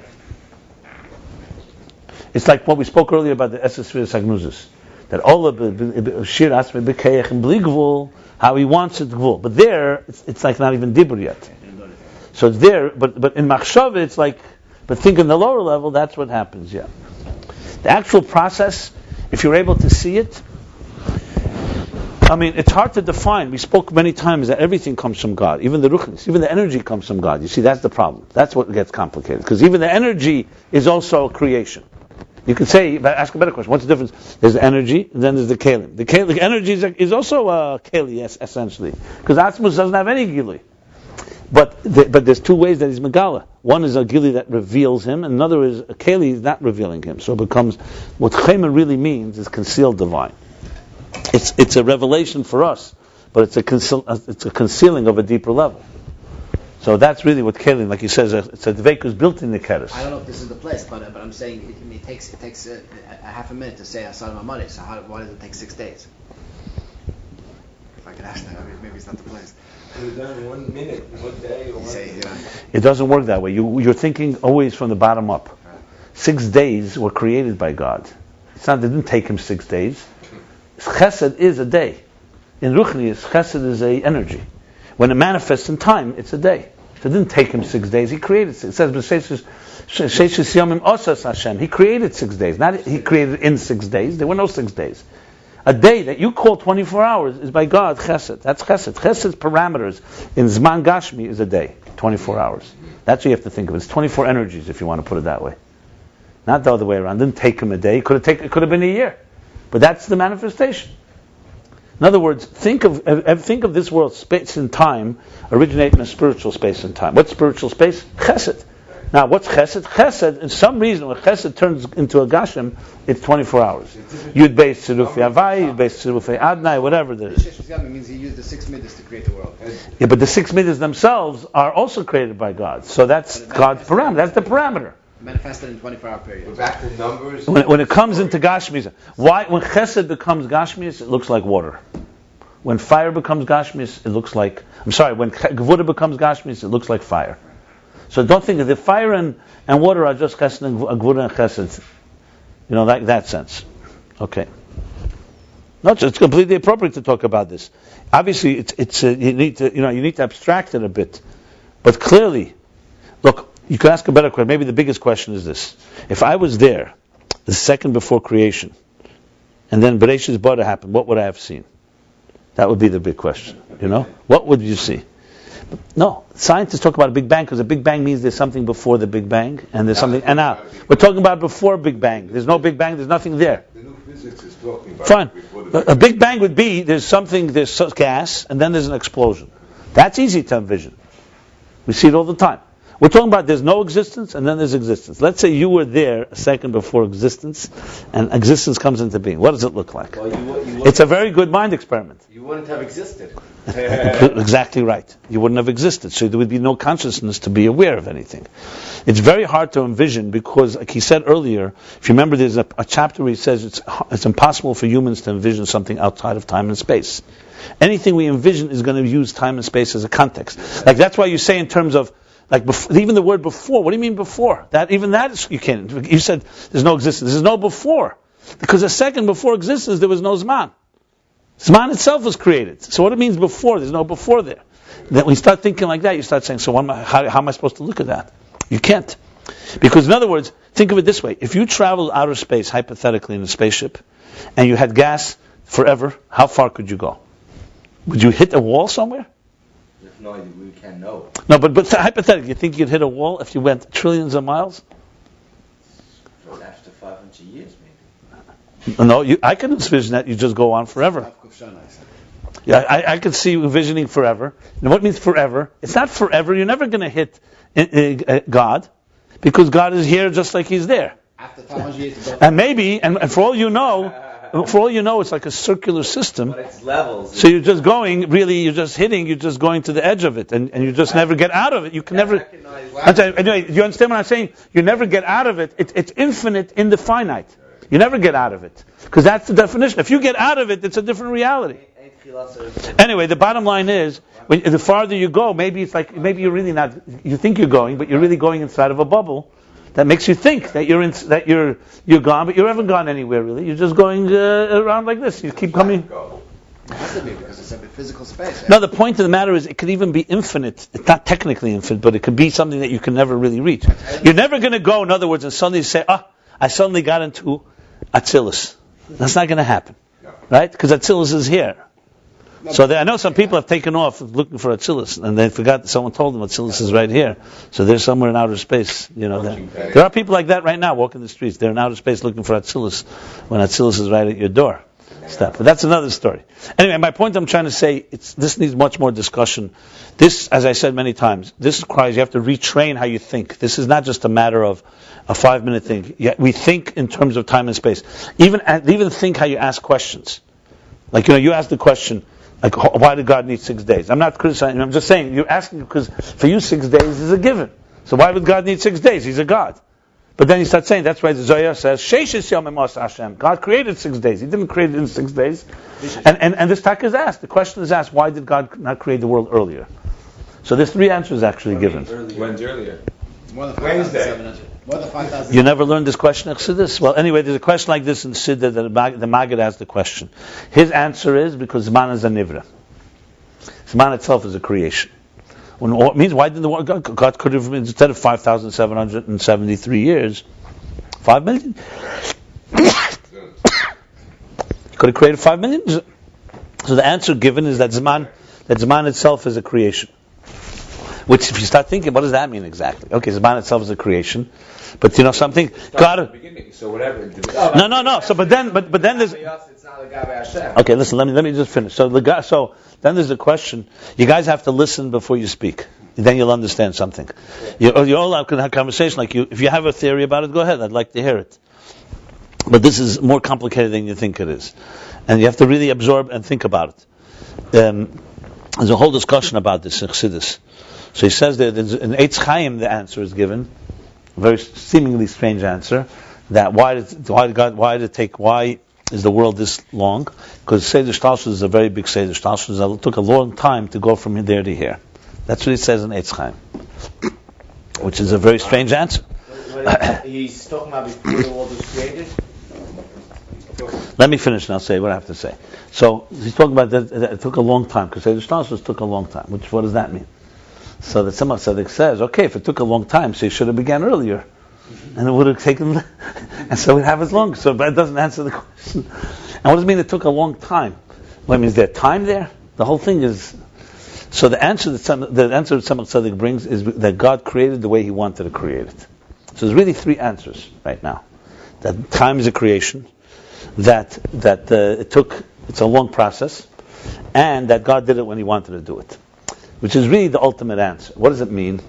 Of course God could have created the world, 5 million old world. Of course He could have done that. That's not a problem. There's no fundamental problem, because whenever it begins, it begins. He can begin it whenever He wants to begin it. The real issue is, where does it begin qualitatively? That's the question, not quantitatively. How much of it is part of Asmus? For example, when you say Shita Fashni in 6,000 years, you're saying really 6 midas. So the question is, why did He create 6 midas? That's what you want to know. If you understand why He created 6 midas, if He would have created 6,000 midas, then the world could have been 6 million years old. But He created 6 midas.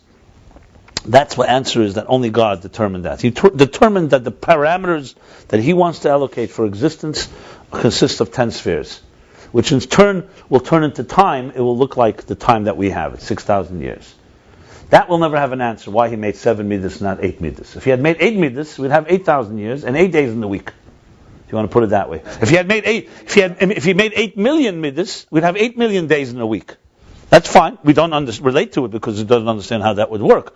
But the existence would be different. So how existence is, that's completely up to God. We will never have an answer to that.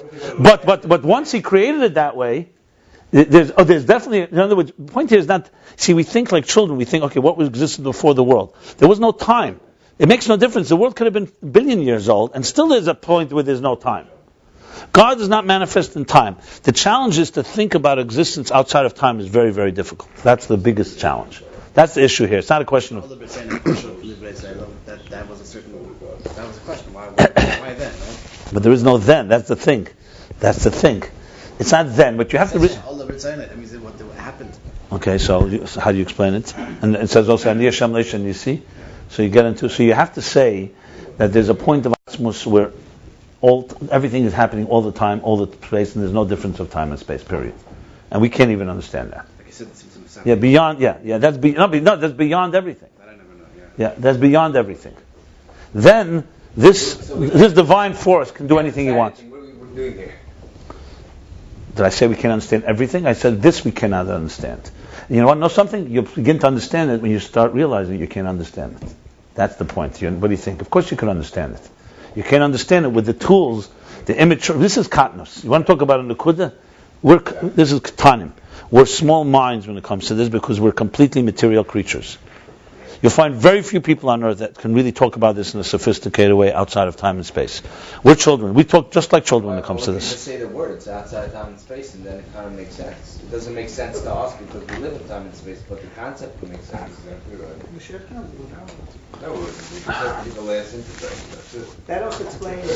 Okay, let's continue on here. Let's go on. Okay. I said this several times. One of the key things I learned from Chazara, Farbrengens, the Rebbe would speak 4, 5, 6, 7 hours, and none of us would speak while he spoke. What does that mean? Absorb.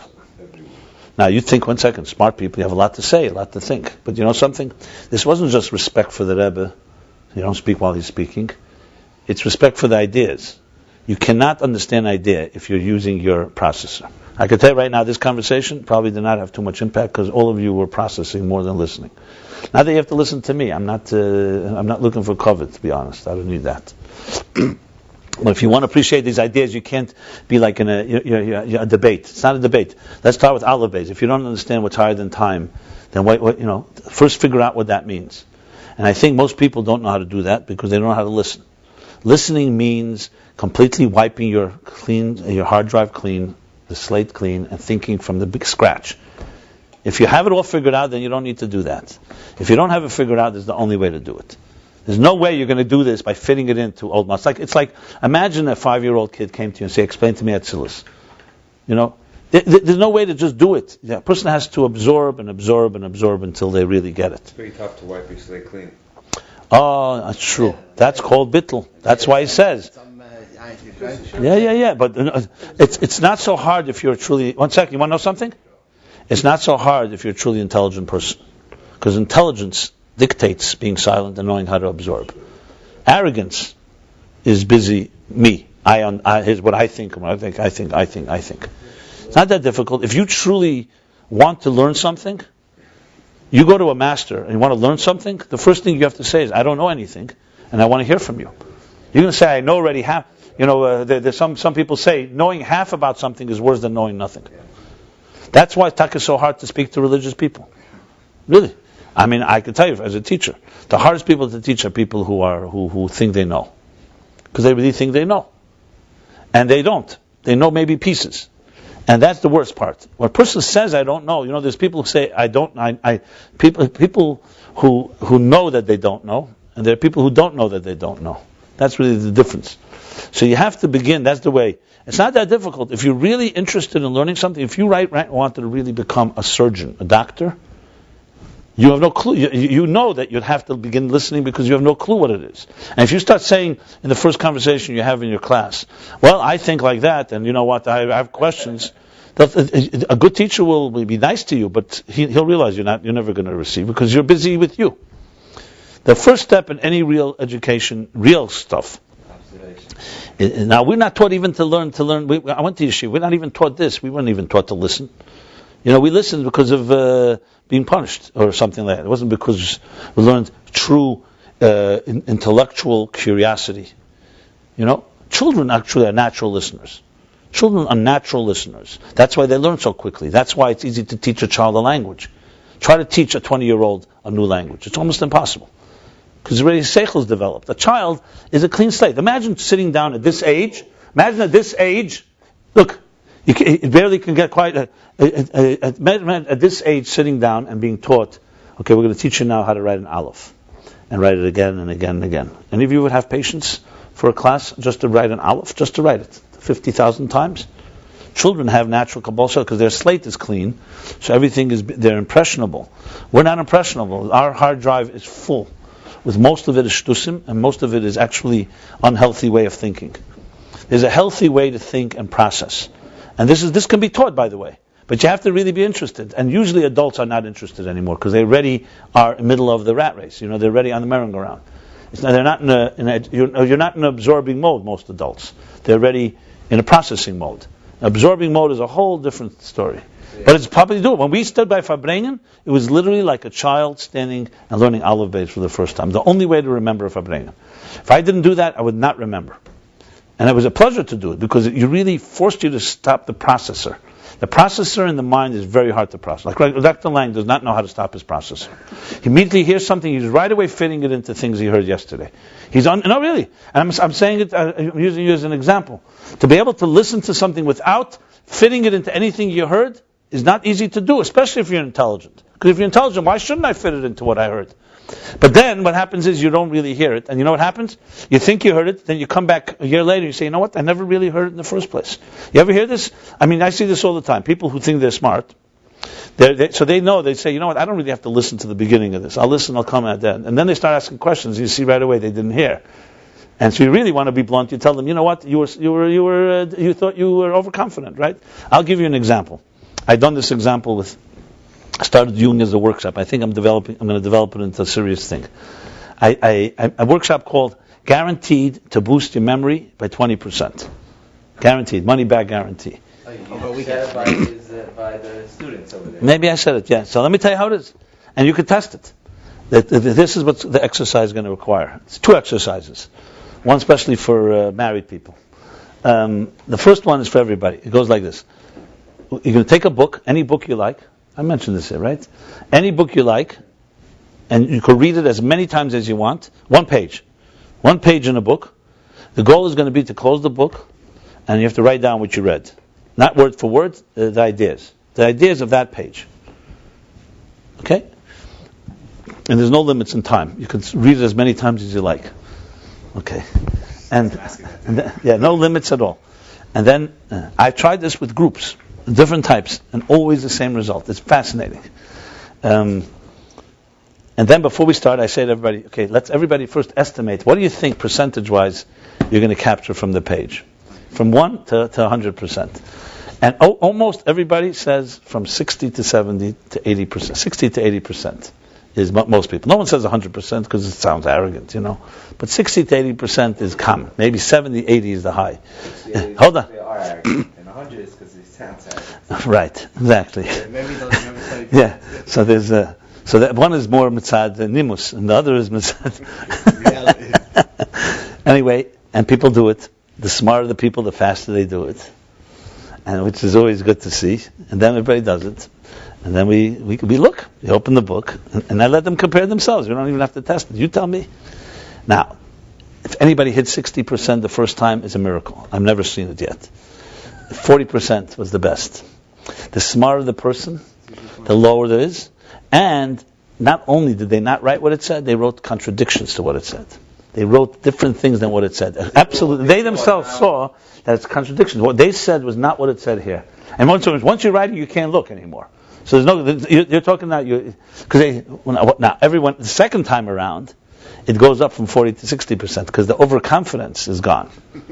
Once they realize, once they realize, don't be so convinced, you realize how bad of an absorber you are.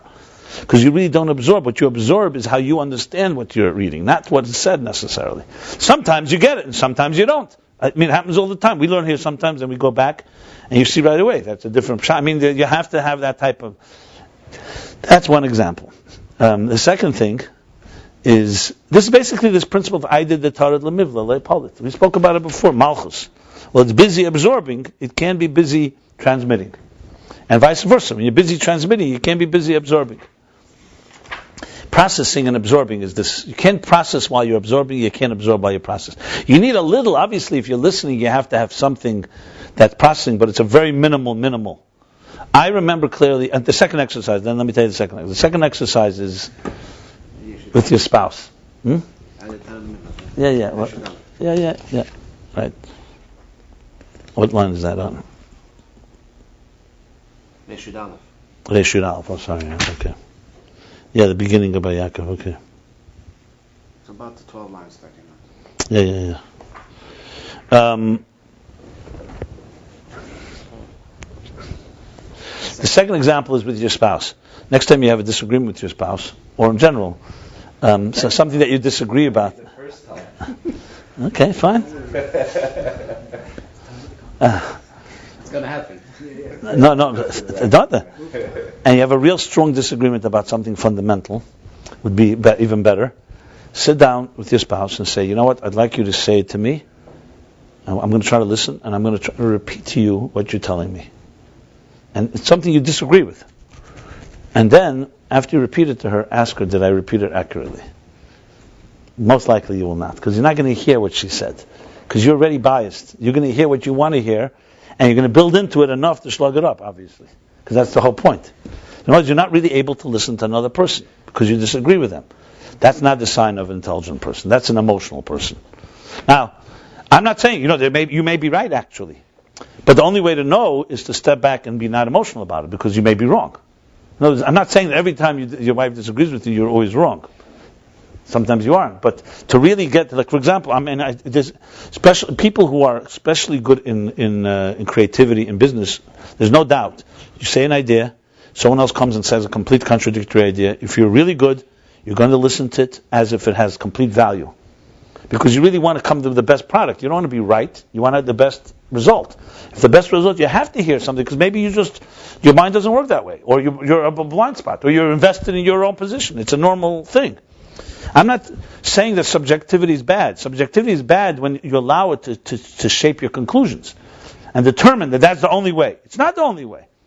It's not easy. Trust me, even though I know this mechanism, it's not like I've never been guilty of the same mistakes.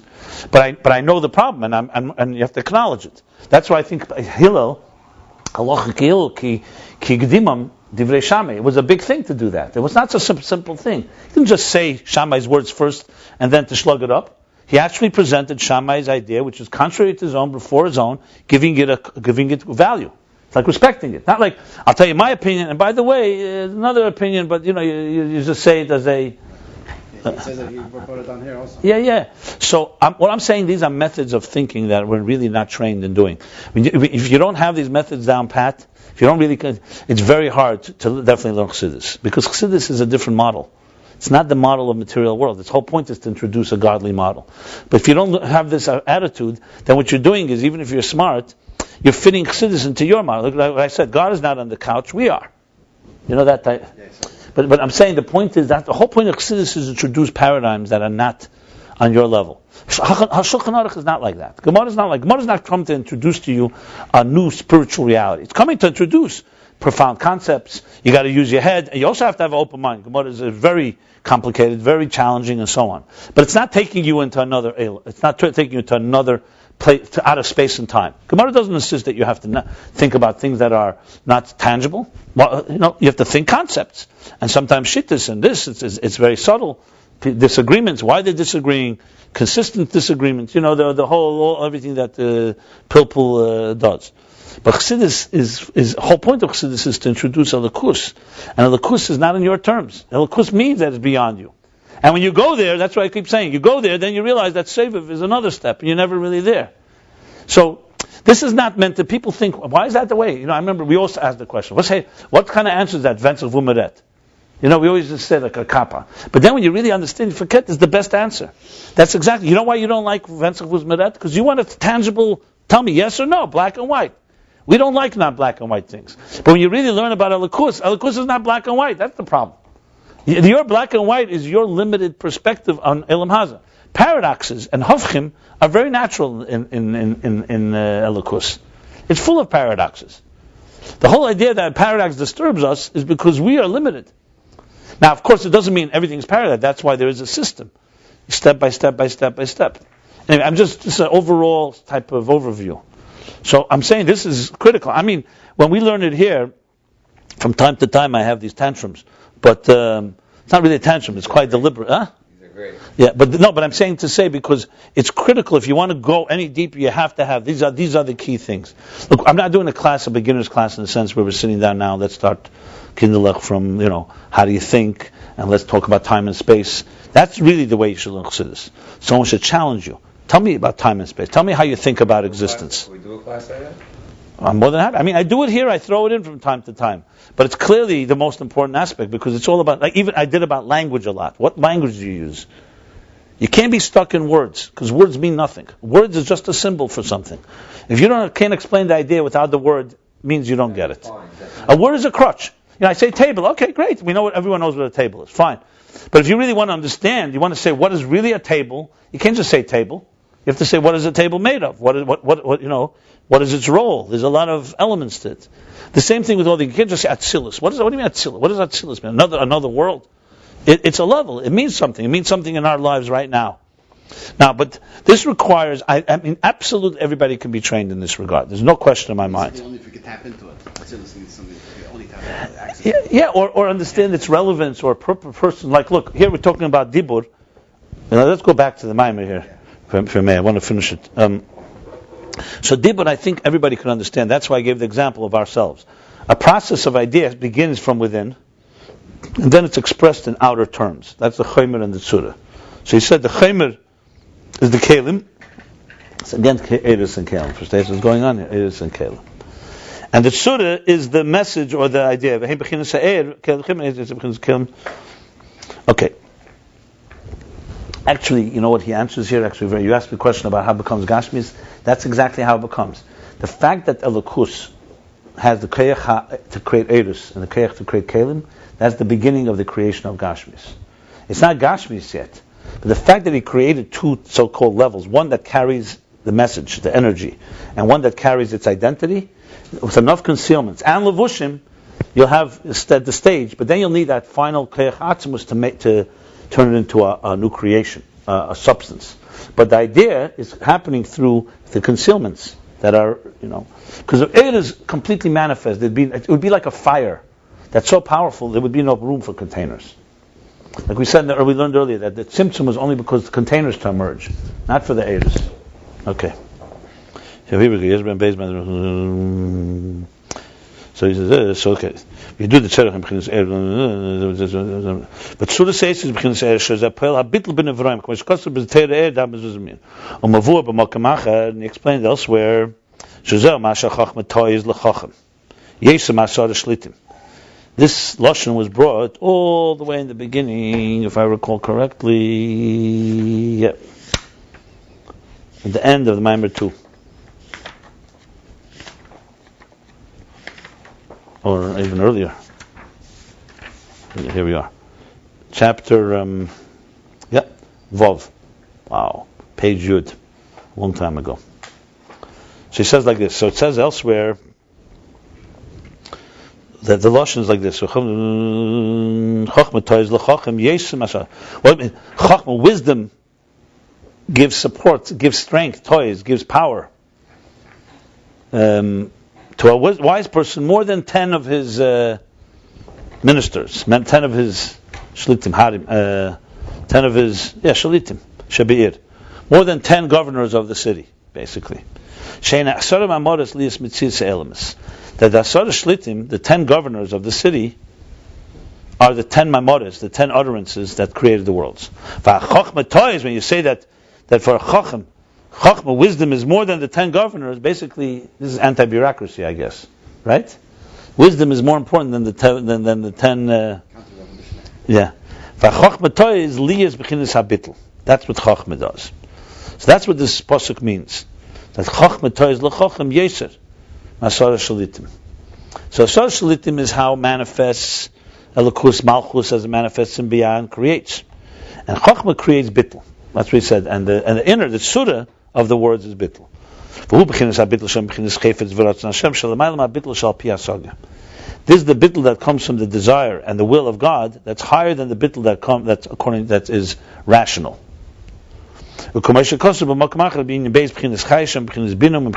Like it says elsewhere, two types of energies. One that comes from bina, one comes from chachma. Bina is also a force of energy, but bina is already a yesh. It's already I understand. It's connected to understanding. So there's a bitl there. But the bitl that we're talking here, the bitl of Nevroim, of the dalet rapsi, is coming from a level that's beyond existence. This is what it said before. The dalet rapsi of Shema. You said the dalet rapsi is dibur, is a keich hadibur, or is galos hadibur, gadlos hadibur rather. So if you remember, he said it's a dalet ruchis, dalet sitin, but they're b'teilim b'mitzias. That's yichudi law. So yichudi law means that they're completely bottled because they're not tefus makim. He said tefus makim, giving something standing, is only when it's an energy that's related to it. But the energy that's not manifest and it doesn't is detached. So therefore, in that level, it's all bottle. So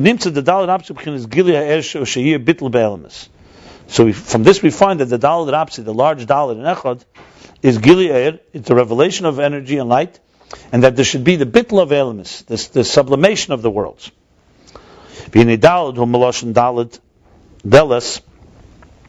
Now dalet is also from the word, when we say dalet, it's like the word delis, a door. Shamalchus hi hadelis v'apesach, because malchus is the door, and pesach. Delis and pesach are the same thing, really. The opening. Door and the opening, but I think the dalis is maybe delis and a pesach. One is Aramaic? No, they're both Hebrew. And pesach is the opening. Okay, so this is the door and the opening. Shaba v'al that in it and through it, hu amshach v'izgalos matzilus l'biyah, is the transmission and the revelation of from matzilus to biyah de psichas hadelis, through the opening of the door.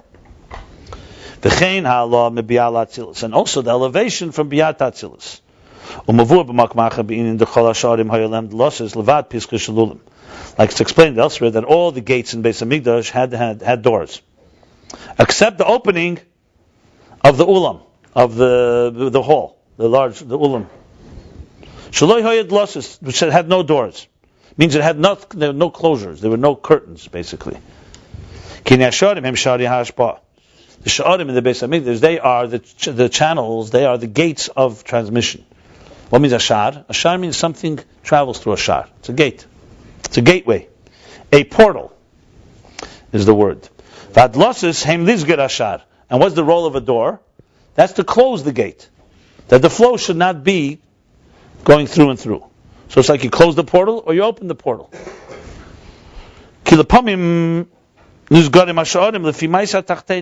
Sometimes the gates have to be closed according to Ma'aseh Tachtenim, according to our actions below.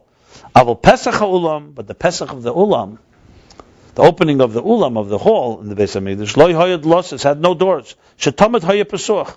It was always open. If you should aim as la'ashpa hayetzim tamid bli hefsek bli matzah, because it hints to, it alludes to the transmission that is always flowing consistently, bli hefsek, without any stop, bli matzah, without any blockage, without any impediment. That's the transmission that comes from Atzmus Ein Sof, the core infinite light that's higher than the cosmic order that we spoke about earlier, the one that compares the parsa, the one that compares the curtains. The Inyan of this is, what time do we have? Should we stop here? What time did we begin? 9 o'clock. I think we should stop here because it's going to become a new topic now. I mean, it's not a new topic, but we'll stop here. So let's finish here. So we did page 216. 216. Begin the first half of chapter 112. Kufyud Beis, page Reish Tezayin, 216. Okay.